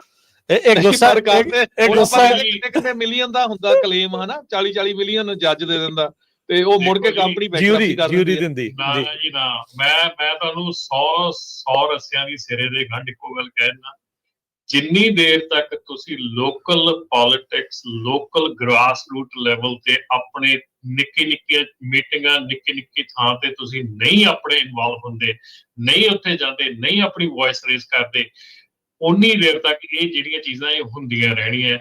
ਜਿੰਨਾਂ ਚੀਜ਼ਾਂ ਦੇ ਉੱਤੇ ਤੁਸੀਂ ਦੇਖੋ, ਜਿੰਨੇ ਕਾਨੂੰਨ ਬਣੇ ਆ, ਜਿਨ੍ਹਾਂ ਦੇ ਉੱਤੇ ਵੌਇਸ ਰੇਜ਼ ਹੋ ਜਾਂਦੀ ਹੈ, ਇੱਕ ਵਾਰੀ ਦੁਨੀਆ ਤੁਰ ਪੈਂਦੀ ਹੈ ਜਿੱਧਰ ਦੇ ਖਿਲਾਫ। ਆਪਾਂ ਹੁਣ ਕਿਸਾਨ ਅੰਦੋਲਨ ਦਾ ਆਪਾਂ ਬਹੁਤ ਵੱਡਾ ਐਗਜ਼ਾਮਪਲ ਆਪਣੇ ਕੋਲ ਹੈਗਾ। ਜਦੋਂ ਉਹ ਚੀਜ਼ ਹੋ ਜਾਂਦੀ ਆ, ਉਦੋਂ ਤੁਸੀਂ ਮਤਲਬ ਕੀ ਕਹਿ ਲਓ ਵੀ ਉਦੋਂ ਉਹ ਚੀਜ਼ਾਂ ਨੂੰ ਮੋੜਾ ਪੈ ਜਾਂਦਾ।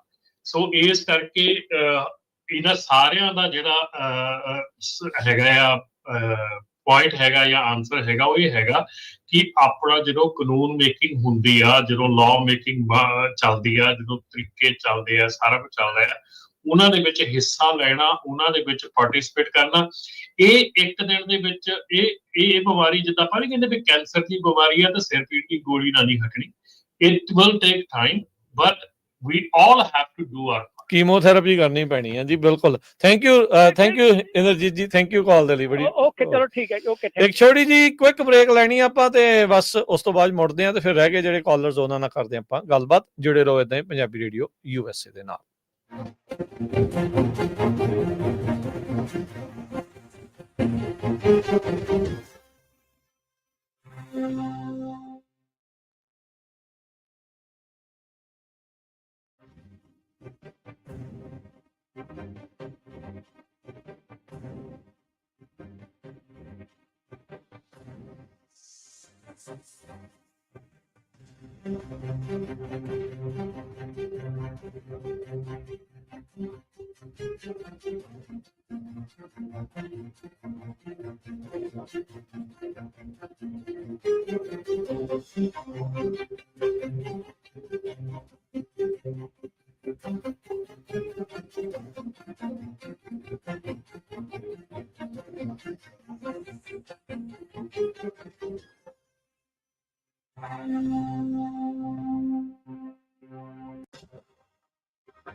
ਬ੍ਰੇਕ ਤੋਂ ਬਾਅਦ ਇੱਕ ਵਾਰੀ ਫੇਰ ਆਪ ਸਭ ਦਾ ਸਵਾਗਤ ਹੈ। ਇਸ ਵਕਤ ਪ੍ਰੋਗਰਾਮ ਦੇ ਵਿੱਚ ਪ੍ਰੋਗਰਾਮ ਚੱਲ ਰਿਹਾ ਜੀ ਆਪਣਾ ਇਸ ਮੌਕੇ ਅਪਡੇਟ ਟਰੱਕਿੰਗ। ਰਮਨ ਜੀ, ਹਰਜੋਤ ਜੀ, ਦੋਨਾਂ ਨੂੰ ਹੀ ਜੀ ਆਇਆਂ ਨੂੰ ਇੱਕ ਵਾਰੀ ਫੇਰ ਸਵਾਗਤ ਹੈ। ਸਤਿ ਸ਼੍ਰੀ ਅਕਾਲ ਜੀ। ਸਤਿ ਸ਼੍ਰੀ ਅਕਾਲ ਜੀ। ਆਪਣੇ ਅਗਲੇ ਕਾਲਰਸ ਉਹਨਾਂ ਵੱਲ ਵੱਧਦੇ ਹਨ, ਜੁੜੇ ਨੇ ਆਪਣੇ ਨਾਲ ਅਮਰਜੀਤ ਜੀ। ਸਤਿ ਸ਼੍ਰੀ ਅਕਾਲ ਜੀ। ਤਿੰਨਾਂ ਭਰਾਵਾਂ ਨੂੰ ਸਤਿ ਸ਼੍ਰੀ ਅਕਾਲ ਜੀ। ਸਤਿ ਸ਼੍ਰੀ ਅਕਾਲ ਜੀ। ਪਹਿਲਾਂ ਤਾਂ ਮੈਂ ਤੁਹਾਡਾ ਧੰਨਵਾਦ ਕਰਨਾ ਵੀ ਤੁਸੀਂ ਬਹੁਤ ਵਧੀਆ ਪ੍ਰੋਗਰਾਮ ਲਿਆਉਂਦੇ ਆ, ਨਾਲੇ ਇਨਫੋਰਮੇਸ਼ਨ ਵੀ ਬਹੁਤ ਵਧੀਆ ਹੁੰਦਾ, ਨਾਲੇ ਸਾਡੀ ਕਮਿਊਨਿਟੀ ਦਾ ਬਹੁਤ ਜ਼ਿਆਦਾ ਫਾਇਦਾ ਕਰਦੇ ਆ। ਬਹੁਤ ਤੁਹਾਡਾ ਧੰਨਵਾਦ ਦਿਲੋਂ। ਧੰਨਵਾਦ। ਹਾਂਜੀ, ਮੈਂ ਕਰਨਾ ਥੋੜਾ ਜਿਹਾ ਕਾਮੈਂਟ ਕਾਰਬ ਤੇ, ਫਿਰ ਮੇਰਾ ਨਾ ਅਮਨ ਭਾਜੀ ਲਈ ਇੱਕ ਕੁਐਸਚਨ ਆ ਨਾ। ਕਾਰਬ ਆਪਾਂ ਚੱਲ ਸਮਝਦੇ ਹਾਂ, ਕੋਸ਼ਿਸ਼ ਕਰਦੇ ਆ ਵੀ ਆਪਣਾ ਪੋਲੂਸ਼ਨ ਘਟੇ ਜਾਂ ਹਵਾ ਸਾਫ਼ ਹੋਵੇ ਨਾ, ਪਰ ਉਹ ਲੋਕਾਂ ਨਾਲ ਧੱਕਾ ਵੀ ਬਹੁਤ ਕਰਦੇ। ਮੈਂ ਸਮਝਦਾ ਜਿੱਦਾਂ ਹੁਣ ਤੁਸੀਂ ਆਪਾਂ ਦੇਖਿਆ ਵੀ ਜਨਵਰੀ 'ਚ ਸਮਾਗ ਚੈੱਕ ਸ਼ੁਰੂ ਹੋਇਆ। ਚੱਲ ਸਮਾਗ ਆਪਾਂ ਕਹਿੰਦੇ ਮਾੜੀ ਚੀਜ਼ ਨਹੀਂ, ਸਮਾਗ ਹੋਣੀ ਚਾਹੀਦੀ ਆ। ਕਈ ਟਰੱਕ ਜਿਹਦਾ ਪਲੂਟ ਵੀ ਬਹੁਤ ਕਰਦੇ ਆ, ਸੋ ਰੋਡ ਤੇ ਹੋਣੇ ਚਾਹੀਦੇ। ਪਰ ਜੇ ਇਹਨਾਂ ਨੂੰ ਪਤਾ ਸੀਗਾ ਇਹਨਾਂ ਸਮਾਗ ਲਿਆਉਣਾ, ਇਹ 10-15 ਸਾਲ ਪਹਿਲਾਂ ਵੀ ਕਰ ਸਕਦੇ ਸੀਗੇ ਇਹ ਕੰਮ ਕਰਕੇ। ਉਦੋਂ ਨਾ ਇਹਨਾਂ ਨੇ ਟਰੱਕ ਬਹੁਤ ਬੰਦ ਕਰਾਏ। ਓਨਲੀ ਉਹਨਾਂ ਨੇ ਦੇਖਿਆ ਵੀ ਆਹ ਸਾਲ ਦੇ ਟਰੱਕ ਜਿੱਦਾਂ 2010 ਉਹ 24 'ਚ ਬੰਦ ਕਰਤੇ ਸੀਗੇ ਇਹਨਾਂ ਬਈ ਸਾਲ ਦੇ ਹਿਸਾਬ ਨਾਲ ਉਹਨਾਂ ਟਰੱਕ ਬੰਦ ਕੀਤੇ। ਉਹਨਾਂ ਚਾਹੀਦਾ ਸੀਗਾ ਸਮਾਗ ਉਦੋਂ ਲੈ ਆਉਂਦੇ ਜਿਹੜੇ ਟਰੱਕ ਪਲੂਟ ਕਰਦੇ ਆਪਾਂ, ਪੁਰਾਣੇ ਵੀ ਹੋਣ ਜਿੱਦਾਂ ਮਰਜ਼ੀ ਨਾ, ਪਰ ਨਵੇਂ ਹੋਣ ਜਾਂ ਪੁਰਾਣੇ, ਉਹਨਾਂ ਨੂੰ ਜਿੱਦਾਂ ਬੰਦ ਕਰਾਉਣਾ ਚਾਹੀਦਾ ਸੀਗਾ। ਇੱਦਾਂ ਨਹੀਂ ਸਾਲ ਨਹੀਂ ਦੇਖਣਾ ਚਾਹੀਦਾ ਜੀ ਨਾ, ਸਮਾਗ ਚੈੱਕ ਕਰਾ ਕੇ ਉਹ ਆਰ ਸਰਵਿਸ ਕਰਾਉਣੇ ਚਾਹੀਦੇ ਸੀਗੇ। ਸੋ ਮੈਂ ਸਮਝਦਾ ਵੀ ਇਹ ਵੀ ਇਹਨਾਂ ਨੇ ਫੈਸਲਾ ਬੜਾ ਵਧੀਆ ਨਹੀਂ ਕੀਤਾ। ਦੂਜਾ ਮੇਰਾ ਕਾਮੈਂਟ ਹੈਗਾ ਨਾ, ਜਿਹੜਾ ਆਪਾਂ ਨੂੰ ਪਤਾ ਵੀ ਸਮਾਗ ਚੈੱਕ ਸ਼ੁਰੂ ਹੋਇਆ ਜਨਵਰੀ 2025 ਵਿੱਚ। ਅਮਨ ਭਾਜੀ ਨੇ ਬਹੁਤ ਵਧੀਆ ਪਿਛਲੇ ਹਫ਼ਤੇ ਇਨਫੋਰਮੇਸ਼ਨ ਦਿੱਤਾ, ਬਹੁਤ ਵਧੀਆ ਕਲੀਅਰ ਸੀਗਾ। ਪਰ ਮੈਂ ਐਡ ਕਰਨਾ ਵੀ ਜਿਹੜੇ ਆਰ ਸਟੇਟ ਟਰੱਕ ਆਉਂਦੇ ਆ, ਆਰ ਸਟੇਟ ਰਜਿਸਟਰ ਹੋਏ ਆ ਟਰੱਕ ਜਿਹੜੇ ਕੈਲੀਫੋਰਨੀਆ 'ਚ ਆਉਂਦੇ ਆ, ਉਹਨਾਂ ਦਾ ਸਮਾਗ ਚੈੱਕ ਨਾ ਉਹ ਵੈਨ ਦੇ ਨੰਬਰ ਦੇ ਹਿਸਾਬ ਨਾਲ ਆਇਆ। ਜਿੱਦਾਂ ਉਹਨਾਂ ਨੂੰ ਜਿੱਦਾਂ ਨਾ ਵੈਨ ਦੇ ਨਾ ਜਿਹੜਾ ਰਜਿਸਟਰ ਹੋਏ ਆ ਕੈਲੀਫੋਰਨੀਆ 'ਚ, ਉਹਨਾਂ ਦਾ ਹੈਗਾ ਰਜਿਸਟ੍ਰੇਸ਼ਨ ਐਕਸਪ੍ਰੈਸ਼ਨ ਡੇਟ। ਸੋ ਇਹ ਵੀ ਮੈਂ ਐਡ ਕਰਨਾ ਸੀਗਾ ਵੀ ਉਹਨਾਂ ਦੇ ਵੈਨ ਦੇ ਨੰਬਰ ਹਿਸਾਬ ਨਾਲ ਇਹਨਾਂ ਦੇ ਰਜਿਸਟ੍ਰੇਸ਼ਨ ਹਿਸਾਬ ਨਾਲ।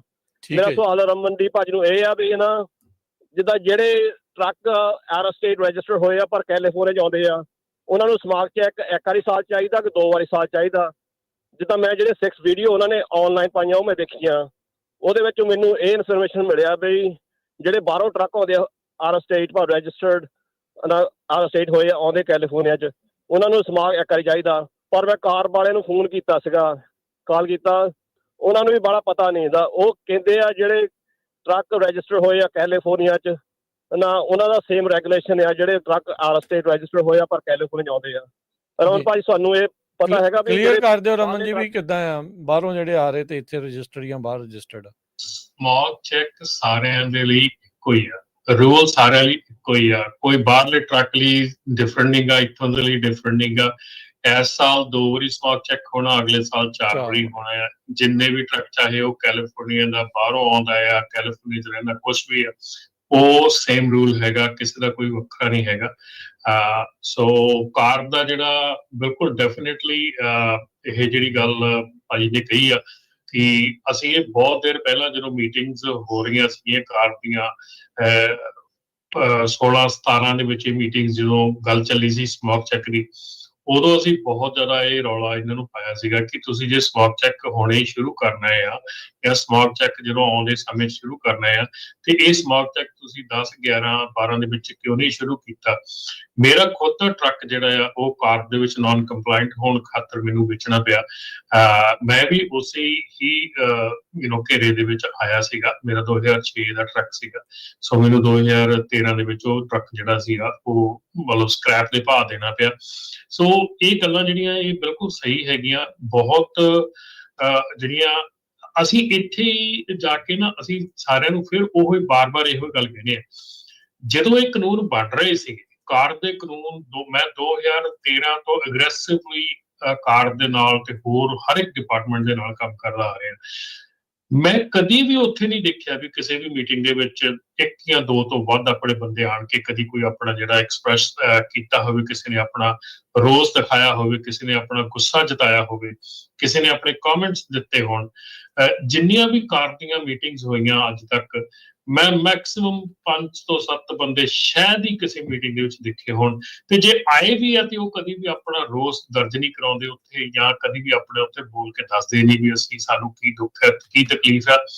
ਮੈਂ ਅੱਜ ਤੁਹਾਨੂੰ ਦੱਸਦਾ ਕਿ ਮੈਂ ਪਹਿਲਾਂ ਵੀ 1-2 ਵਾਰੀ 에ਅਰ ਤੇ ਗੱਲ ਕਰ ਚੁੱਕਾ ਕਿ ਅਸੀਂ ਸੈਂਟਰਲ ਕੈਲੀਫੋਰਨੀਆ ਫ੍ਰਿਜ਼ਨੋ ਦੇ ਵਿੱਚ 에ਅਰ ਰਿਸੋਰਸ ਦੀ ਮੀਟਿੰਗ ਸੀਗੀ ਉਹਨਾਂ ਦੀ ਸੈਨ ਜੋaquin ਵੈਲੀ। ਉਸ ਮੀਟਿੰਗ ਦੇ ਵਿੱਚ ਇੱਕ ਆਪਣੇ ਭਾਜੀ ਹੁਣੀ ਪੰਜਾਬੀ ਆਏ ਸੀਗੇ, ਉਹ ਆਪਣੇ ਬੱਚੇ ਨੂੰ ਨਾਲ ਲੈ ਕੇ ਆਏ ਸੀਗੇ ਕਿ ਮੇਰੇ ਕੋਲ ਇੰਗਲਿਸ਼ ਬੋਲਣੀ ਹੋਣੀ ਤਾਂ ਤੂੰ ਗੱਲ ਕਰੀ। ਉਹਨਾਂ ਨੇ ਉਹ ਜਦੋਂ 2 ਮਿੰਟ ਦਿੰਦੇ ਆ ਤੇ ਹਰ ਇੱਕ ਨੂੰ 2-2 ਮਿੰਟ ਦਿੰਦੇ ਬੋਲਣ ਨੂੰ, ਤੇ ਉਹ ਜਦੋਂ ਉਹਨਾਂ ਦੀ ਵਾਰੀ ਆਈ ਉਹਨਾਂ ਦੇ ਬੱਚੇ ਨੇ ਬੋਲਣਾ ਸ਼ੁਰੂ ਕੀਤਾ। ਉਹਨਾਂ ਨੇ ਮਾਈਕ ਨਹੀਂ ਛੱਡਿਆ, ਉਨੀ ਦੇਰ ਸਟੇਜ ਨਹੀਂ ਛੱਡੀ ਜਿੰਨਾ ਚਿਰ ਤੱਕ ਉਹਨਾਂ ਨੇ ਉਹਨਾਂ ਨੂੰ ਇਹ ਨਹੀਂ ਭਰੋਸਾ ਦਵਾਇਆ ਵੀ ਤੁਹਾਨੂੰ ਗ੍ਰਾਂਟ ਜਿਹੜੀ ਮਿਲੂਗੀ। ਉਹਨਾਂ ਦੀ ਐਪਲੀਕੇਸ਼ਨ ਉੱਥੇ ਬੈਠ ਕੇ ਪੂਰੀ ਹੋਈ ਹੈ ਮੇਰੇ ਸਾਹਮਣੇ, ਔਰ ਉਹਨਾਂ ਨੂੰ ਗ੍ਰਾਂਟ ਜਿਹੜੀ ਮਿਲੀ। ਸੋ ਜੇ ਤੁਸੀਂ ਪਹੁੰਚਦੇ ਹੀ ਨਹੀਂ, ਜੇ ਤੁਸੀਂ ਆਪਣਾ ਰੋਸ ਦਰਜ ਹੀ ਨਹੀਂ ਕਰਾਉਂਦੇ, ਜੇ ਤੁਸੀਂ ਗੱਲ ਹੀ ਨਹੀਂ ਕਰਦੇ ਉੱਥੇ, ਤੇ ਫਿਰ ਆਪਾਂ ਐਵੇਂ ਇੱਥੇ ਕਦੀ WhatsApp ਗਰੁੱਪਾਂ ਦੇ ਵਿੱਚ ਤੇ ਕਦੀ ਕਿਤੇ 4 ਬੰਦੇ ਖੜੇ ਹੋ ਗਏ ਕਿਸੇ ਪਾਰਟੀ ਤੇ ਉੱਥੇ ਵੀ ਇਹੋ ਹੀ ਗੁੱਸਾ ਗਿਲਾ, ਤੇ 4 ਬੰਦੇ ਗੁਰਦੁਆਰੇ ਇਕੱਠੇ ਹੋ ਗਏ ਉੱਥੇ ਵੀ ਇਹੋ ਹੀ ਗੁੱਸਾ ਗਿਲਾ। ਮੈਂ ਬਹੁਤ ਵਾਰੀ ਇਹ ਦੇਖਿਆ ਸੁਣਿਆ, ਜਿੱਥੇ 4 ਬੰਦੇ ਇਕੱਠੇ ਹੋਏ ਨੇ ਉੱਥੇ ਇੰਨਾ ਕੁ ਗੁੱਸਾ ਦਿਖਾਉਂਦੇ ਆ, ਤੇ ਜੇ ਕਿਤੇ ਇਹੋ ਹੀ ਗੁੱਸਾ ਤੁਸੀਂ ਜਾ ਕੇ ਮੀਟਿੰਗਾਂ 'ਚ ਦਿਖਾਇਆ ਹੁੰਦਾ ਤੇ ਹੁਣ ਸ਼ਾਇਦ ਇਹ ਜਿਹੜੇ ਕਾਨੂੰਨ ਆ ਇਹ ਇੰਨੀ ਛੇਤੀ ਨਾ ਬਣਦੇ ਜਾਂ ਏਦਾਂ ਦੇ ਨਾ ਬਣਦੇ। ਜੀ, ਆਪਣੇ ਸਮਾਂ ਜਿਹੜਾ ਸਮਾਪਤ ਹੀ ਆ। ਕੁਝ ਕੁ ਜਿਹੜੇ ਕਾਲਰਸ ਆ ਉਹ ਲੈ ਕੇ ਤੇ ਫਿਰ ਆਪਾਂ ਕਰਦੇ ਹਾਂ ਜੀ ਸਮਾਪਤ। ਜਗਜੀਤ ਜੀ ਸਤਿ ਸ਼੍ਰੀ ਅਕਾਲ। ਹਾਂਜੀ ਜਗਜੀਤ ਜੀ। ਹਾਂਜੀ ਸਤਿ ਸ੍ਰੀ ਅਕਾਲ ਜੀ। ਸਤਿ ਸ਼੍ਰੀ ਅਕਾਲ ਜੀ। ਸਤਿ ਸ਼੍ਰੀ ਅਕਾਲ। ਹਾਂਜੀ, ਆਪਣੇ ਮੈਂ ਜਸ ਇੱਕ ਇਨਫੋਰਮੇਸ਼ਨ ਦੇਣੀ ਸੀਗੀ। ਜਿਹੜੇ ਯੂਜ਼ ਟਰੱਕ ਬਾਏ ਕਰਦੇ ਆ ਆਪਣੇ ਬੈਕਰਸਫੀਲਡ USA ਟਰੱਕ ਸੇਲ ਵਾਲਿਆਂ ਤੋਂ, ਮੈਂ ਉਹਨਾਂ ਦੇ ਬਾਰੇ ਦੱਸਣਾ ਚਾਹੁੰਦਾ ਵੀ ਉਹ ਸਾਰੇ ਟਰੱਕ ਜਿਹੜੇ ਆ 400 ਹਾਰਸ ਪਾਵਰ ਦੇ ਆ। ਕੈਨਵਰਥ ਤੇ ਫਰੇਟਲਾਈਨਰ ਉਹ 500, 505 ਕਰਕੇ ਵੇਚ ਰਹੇ ਆ। ਪਲੀਜ਼ ਜੇ ਕਿਸੇ ਨੇ ਉਹਨਾਂ ਤੋਂ ਟਰੱਕ ਲੈਣਾ ਆ, ਉਹਨਾਂ ਤੋਂ ਪਹਿਲਾਂ ਵਿਨ ਨੰਬਰ ਲੈ ਕੇ ਤੇ ਡੀਲਰਸ਼ਿਪ ਤੋਂ ਕਨਫਰਮ ਕਰਕੇ ਫਿਰ ਹੀ ਬਾਏ ਕਰਨ। ਜੀ ਥੈਂਕ ਯੂ ਜੀ, ਮਿਹਰਬਾਨੀ ਜੀ। ਥੈਂਕ ਯੂ ਜੀ। ਇਹ ਤਾਂ ਬਿਲਕੁਲ ਗਲਤ ਗੱਲ ਹੈਗੀ ਹੈ ਜੇ ਇਦਾਂ ਦੀ ਕੋਈ ਗੱਲ ਕਰਦਾ ਹੈਗਾ ਬਈ ਹਾਰਸ ਪਾਵਰ ਗਲਤ ਦੱਸ ਕੇ ਕਰਦਾ ਹੈਗਾ। ਮੇਰੇ ਖਿਆਲ ਜੇ ਤੁਸੀਂ ਯੂਜ਼ ਟਰੱਕ ਬਾਏ ਕਰਨਾ ਹੈਗਾ ਤੇ ਮੈਂ ਸਾਰਿਆਂ ਨੂੰ ਪਹਿਲਾਂ ਕਹੂੰਗਾ ਕਿ ਡਾਇਨੋ ਜ਼ਰੂਰ ਕਰਵਾਓ ਤੇ ਆਪਣਾ ਜਿਹੜਾ ਵਿਨ ਨੰਬਰ ਲੈ ਕੇ, ਜਿੱਦਾਂ ਭਾਜੀ ਉਹਨਾਂ ਨੇ ਕਿਹਾ, ਵਿਨ ਨੰਬਰ ਲੈ ਕੇ ਜ਼ਰੂਰ ਡੀਲਰਸ਼ਿਪ ਤੋਂ ਇੱਕ ਵਾਰੀ ਕਨਫਰਮ ਕਰੋ ਕਿ ਇਹ ਜਿਹੜਾ ਟਰੱਕ ਹੈਗਾ ਇਹਦੀ ਐਕਚੁਅਲ ਹਾਰਸ ਪਾਵਰ ਕੀ ਹੈ। ਜੀ ਜਸਵੀਰ ਜੀ। ਹਾਂਜੀ ਜਸਵੀਰ ਜੀ। ਹਾਂਜੀ ਸਤਿ ਸ਼੍ਰੀ ਅਕਾਲ ਜੀ। ਮੈਂ ਤਾਂ ਸਮਝ ਮੈਂ ਗਿਆ ਸੀ ਆਪਣੇ ਉੱਥੇ LA। ਜੀ ਠੀਕ ਹੈ ਜੀ। ਤੇ ਯਾਰ ਜਿੰਨੀ ਆਪਣੀ ਪਾਪੂਲੇਸ਼ਨ ਇੱਥੇ ਨਾ, ਈਟਨ ਪਾਰਕ ਤੇ ਮੈਂ ਗਿਆ ਸੀ ਤੇ ਅਸੀਂ 8 ਵਲੰਟੀਅਰ ਸੀਗੇ। ਉਹਦੇ ਵਿੱਚ 2 ਸੈਕੰਡ ਮੁੰਡੇ ਆਏ ਸੀ, ਤੇਜਿੰਦਰ ਜਿਹੜੇ ਜੋੜੇ ਸੇਵਾ ਕਰਦੇ, ਇੱਕ ਫੈਮਿਲੀ ਸੈਨੋਜ ਦਾ ਹੀ, ਤੇ ਬਾਕੀ ਉੱਥੇ ਕੋਈ ਬੰਦਾ ਨਹੀਂ ਆਇਆ ਯਾਰ। ਪਰ ਏਦਾਂ ਨਹੀਂ ਹੈਗੇ ਹੋਰ, ਉਹ ਹੋਰ ਏਰੀਏ 'ਚ ਹੋ ਸਕਦੇ, ਖਾਲਸਾ ਏਡ ਵਾਲੇ ਵੀ ਲੱਗੇ ਹੋਏ ਹੈਗੇ ਆ, ਯੂਨਾਈਟਿਡ ਸਿੱਖ ਵਾਲੇ ਵੀ ਆ। ਤੁਸੀਂ ਰੇਸ ਕੋਰਸ ਦੇ ਵਿੱਚ ਸੀਗੇ? ਹਾਂਜੀ ਭਾਈ, ਪਾਪੂਲੇਸ਼ਨ ਦੇ ਹਿਸਾਬ ਨਾਲ ਘੱਟ। ਉੱਥੇ ਹੋਰ ਕਮਿਊਨਿਟੀ ਇੰਨੀ ਫਿਰਦੀ, ਆਪਣੇ ਬੰਦੇ ਆ ਇੰਨੇ ਹੈਗੇ ਆ। ਉੱਥੇ LA ਦੀ ਇੱਕ ਕੁੜੀ ਸੀਗੀ, ਬਾਕੀ ਕੋਈ ਬੰਦਾ ਨਹੀਂ ਆ, ਨਾ ਕੋਈ ਫ੍ਰਿਜ ਨਾ ਉਹਦਾ, ਨਾ ਹੋਰ ਪਾਸੇ ਕੋਈ ਆ ਰਹੀ ਆ। ਸੇਵਾ ਕਰਨੀ ਚਾਹੀਦੀ ਆ। ਨਹੀਂ ਬਿਲਕੁਲ ਇਹ ਗੱਲ ਤੇ ਤੁਹਾਡੀ ਜਾਇਜ਼ ਹੈ। ਧੰਨਵਾਦ ਤੁਹਾਡਾ। ਬਿਲਕੁਲ ਅਸੀਂ ਬੇਨਤੀ ਕਰ ਰਹੇ ਹਾਂ ਜਿੰਨੇ ਵੱਧ ਤੋਂ ਵੱਧ ਸੇਵਾ ਕਰ ਸਕਦੇ ਆ, ਜਾ ਸਕਦੇ ਉੱਥੇ ਜ਼ਰੂਰ ਪਹੁੰਚੋ। ਤੇ ਥੈਂਕ ਯੂ ਜਸਵੀਰ ਜੀ ਤੁਹਾਡਾ, ਤੁਸੀਂ ਉੱਥੇ ਸਮੱਗਰੀ ਜਿਹੜੀ ਉਹ ਲੈ ਕੇ ਗਏ ਆ ਰਾਹਤ ਕਾਰਜਾਂ ਦੇ ਵਿੱਚ ਹਿੱਸਾ। ਸਟਾਕਟਨ ਗੁਰੂ ਘਰ ਤੋਂ 53 ਫੁੱਟ ਦਾ ਟ੍ਰੇਲਰ ਭਰ ਕੇ ਗਿਆ ਆ ਉੱਥੇ ਸੋ ਡਾਕਟਰ ਜਸਮੀਤ ਬੈਂਸ ਜਿਹੜੇ ਆਪਣੇ ਅਸੈਂਬਲੀ ਵੂਮਨ ਹੈਗੇ ਆ, ਉਹ ਉੱਥੇ ਵਲੰਟੀਅਰ ਕਰ ਰਿਹਾ ਕਿਉਂਕਿ ਉਹ ਡਾਕਟਰ ਆ। ਆਪਾਂ ਕਰਾਂਗੇ ਕੋਸ਼ਿਸ਼ ਜੇ ਉਹਨਾਂ ਨਾਲ ਵੀ ਗੱਲਬਾਤ ਹੋ ਸਕੇ ਜੀ। ਆਪਣੇ ਪ੍ਰੋਗਰਾਮ ਦੀ ਜਿਹੜੀ ਸਮਾਪਤੀ ਆ ਤੇ ਮਾਫੀ ਚਾਹੁੰਦੇ, ਹੋਰ ਕਾਲਸ ਜਿਹੜੀਆਂ ਆਪਾਂ ਨਹੀਂ ਲੈ ਸਕਦੇ, ਇੱਥੇ ਜਿਹੜਾ ਆਪਾਂ ਹੁਣ ਸਮਾਪਤ ਕਰਦੇ ਹਾਂ। ਰਮਨ ਜੀ, ਹਰਜੋਤ ਜੀ, ਲੈਣੇ ਇਜਾਜ਼ਤ। ਸਭ ਨੂੰ ਪਿਆਰ ਭਰੀ ਸਤਿ ਸ਼੍ਰੀ ਅਕਾਲ ਜੀ। ਸਤਿ ਸ਼੍ਰੀ ਅਕਾਲ। ਸਤਿ ਸ਼੍ਰੀ ਅਕਾਲ।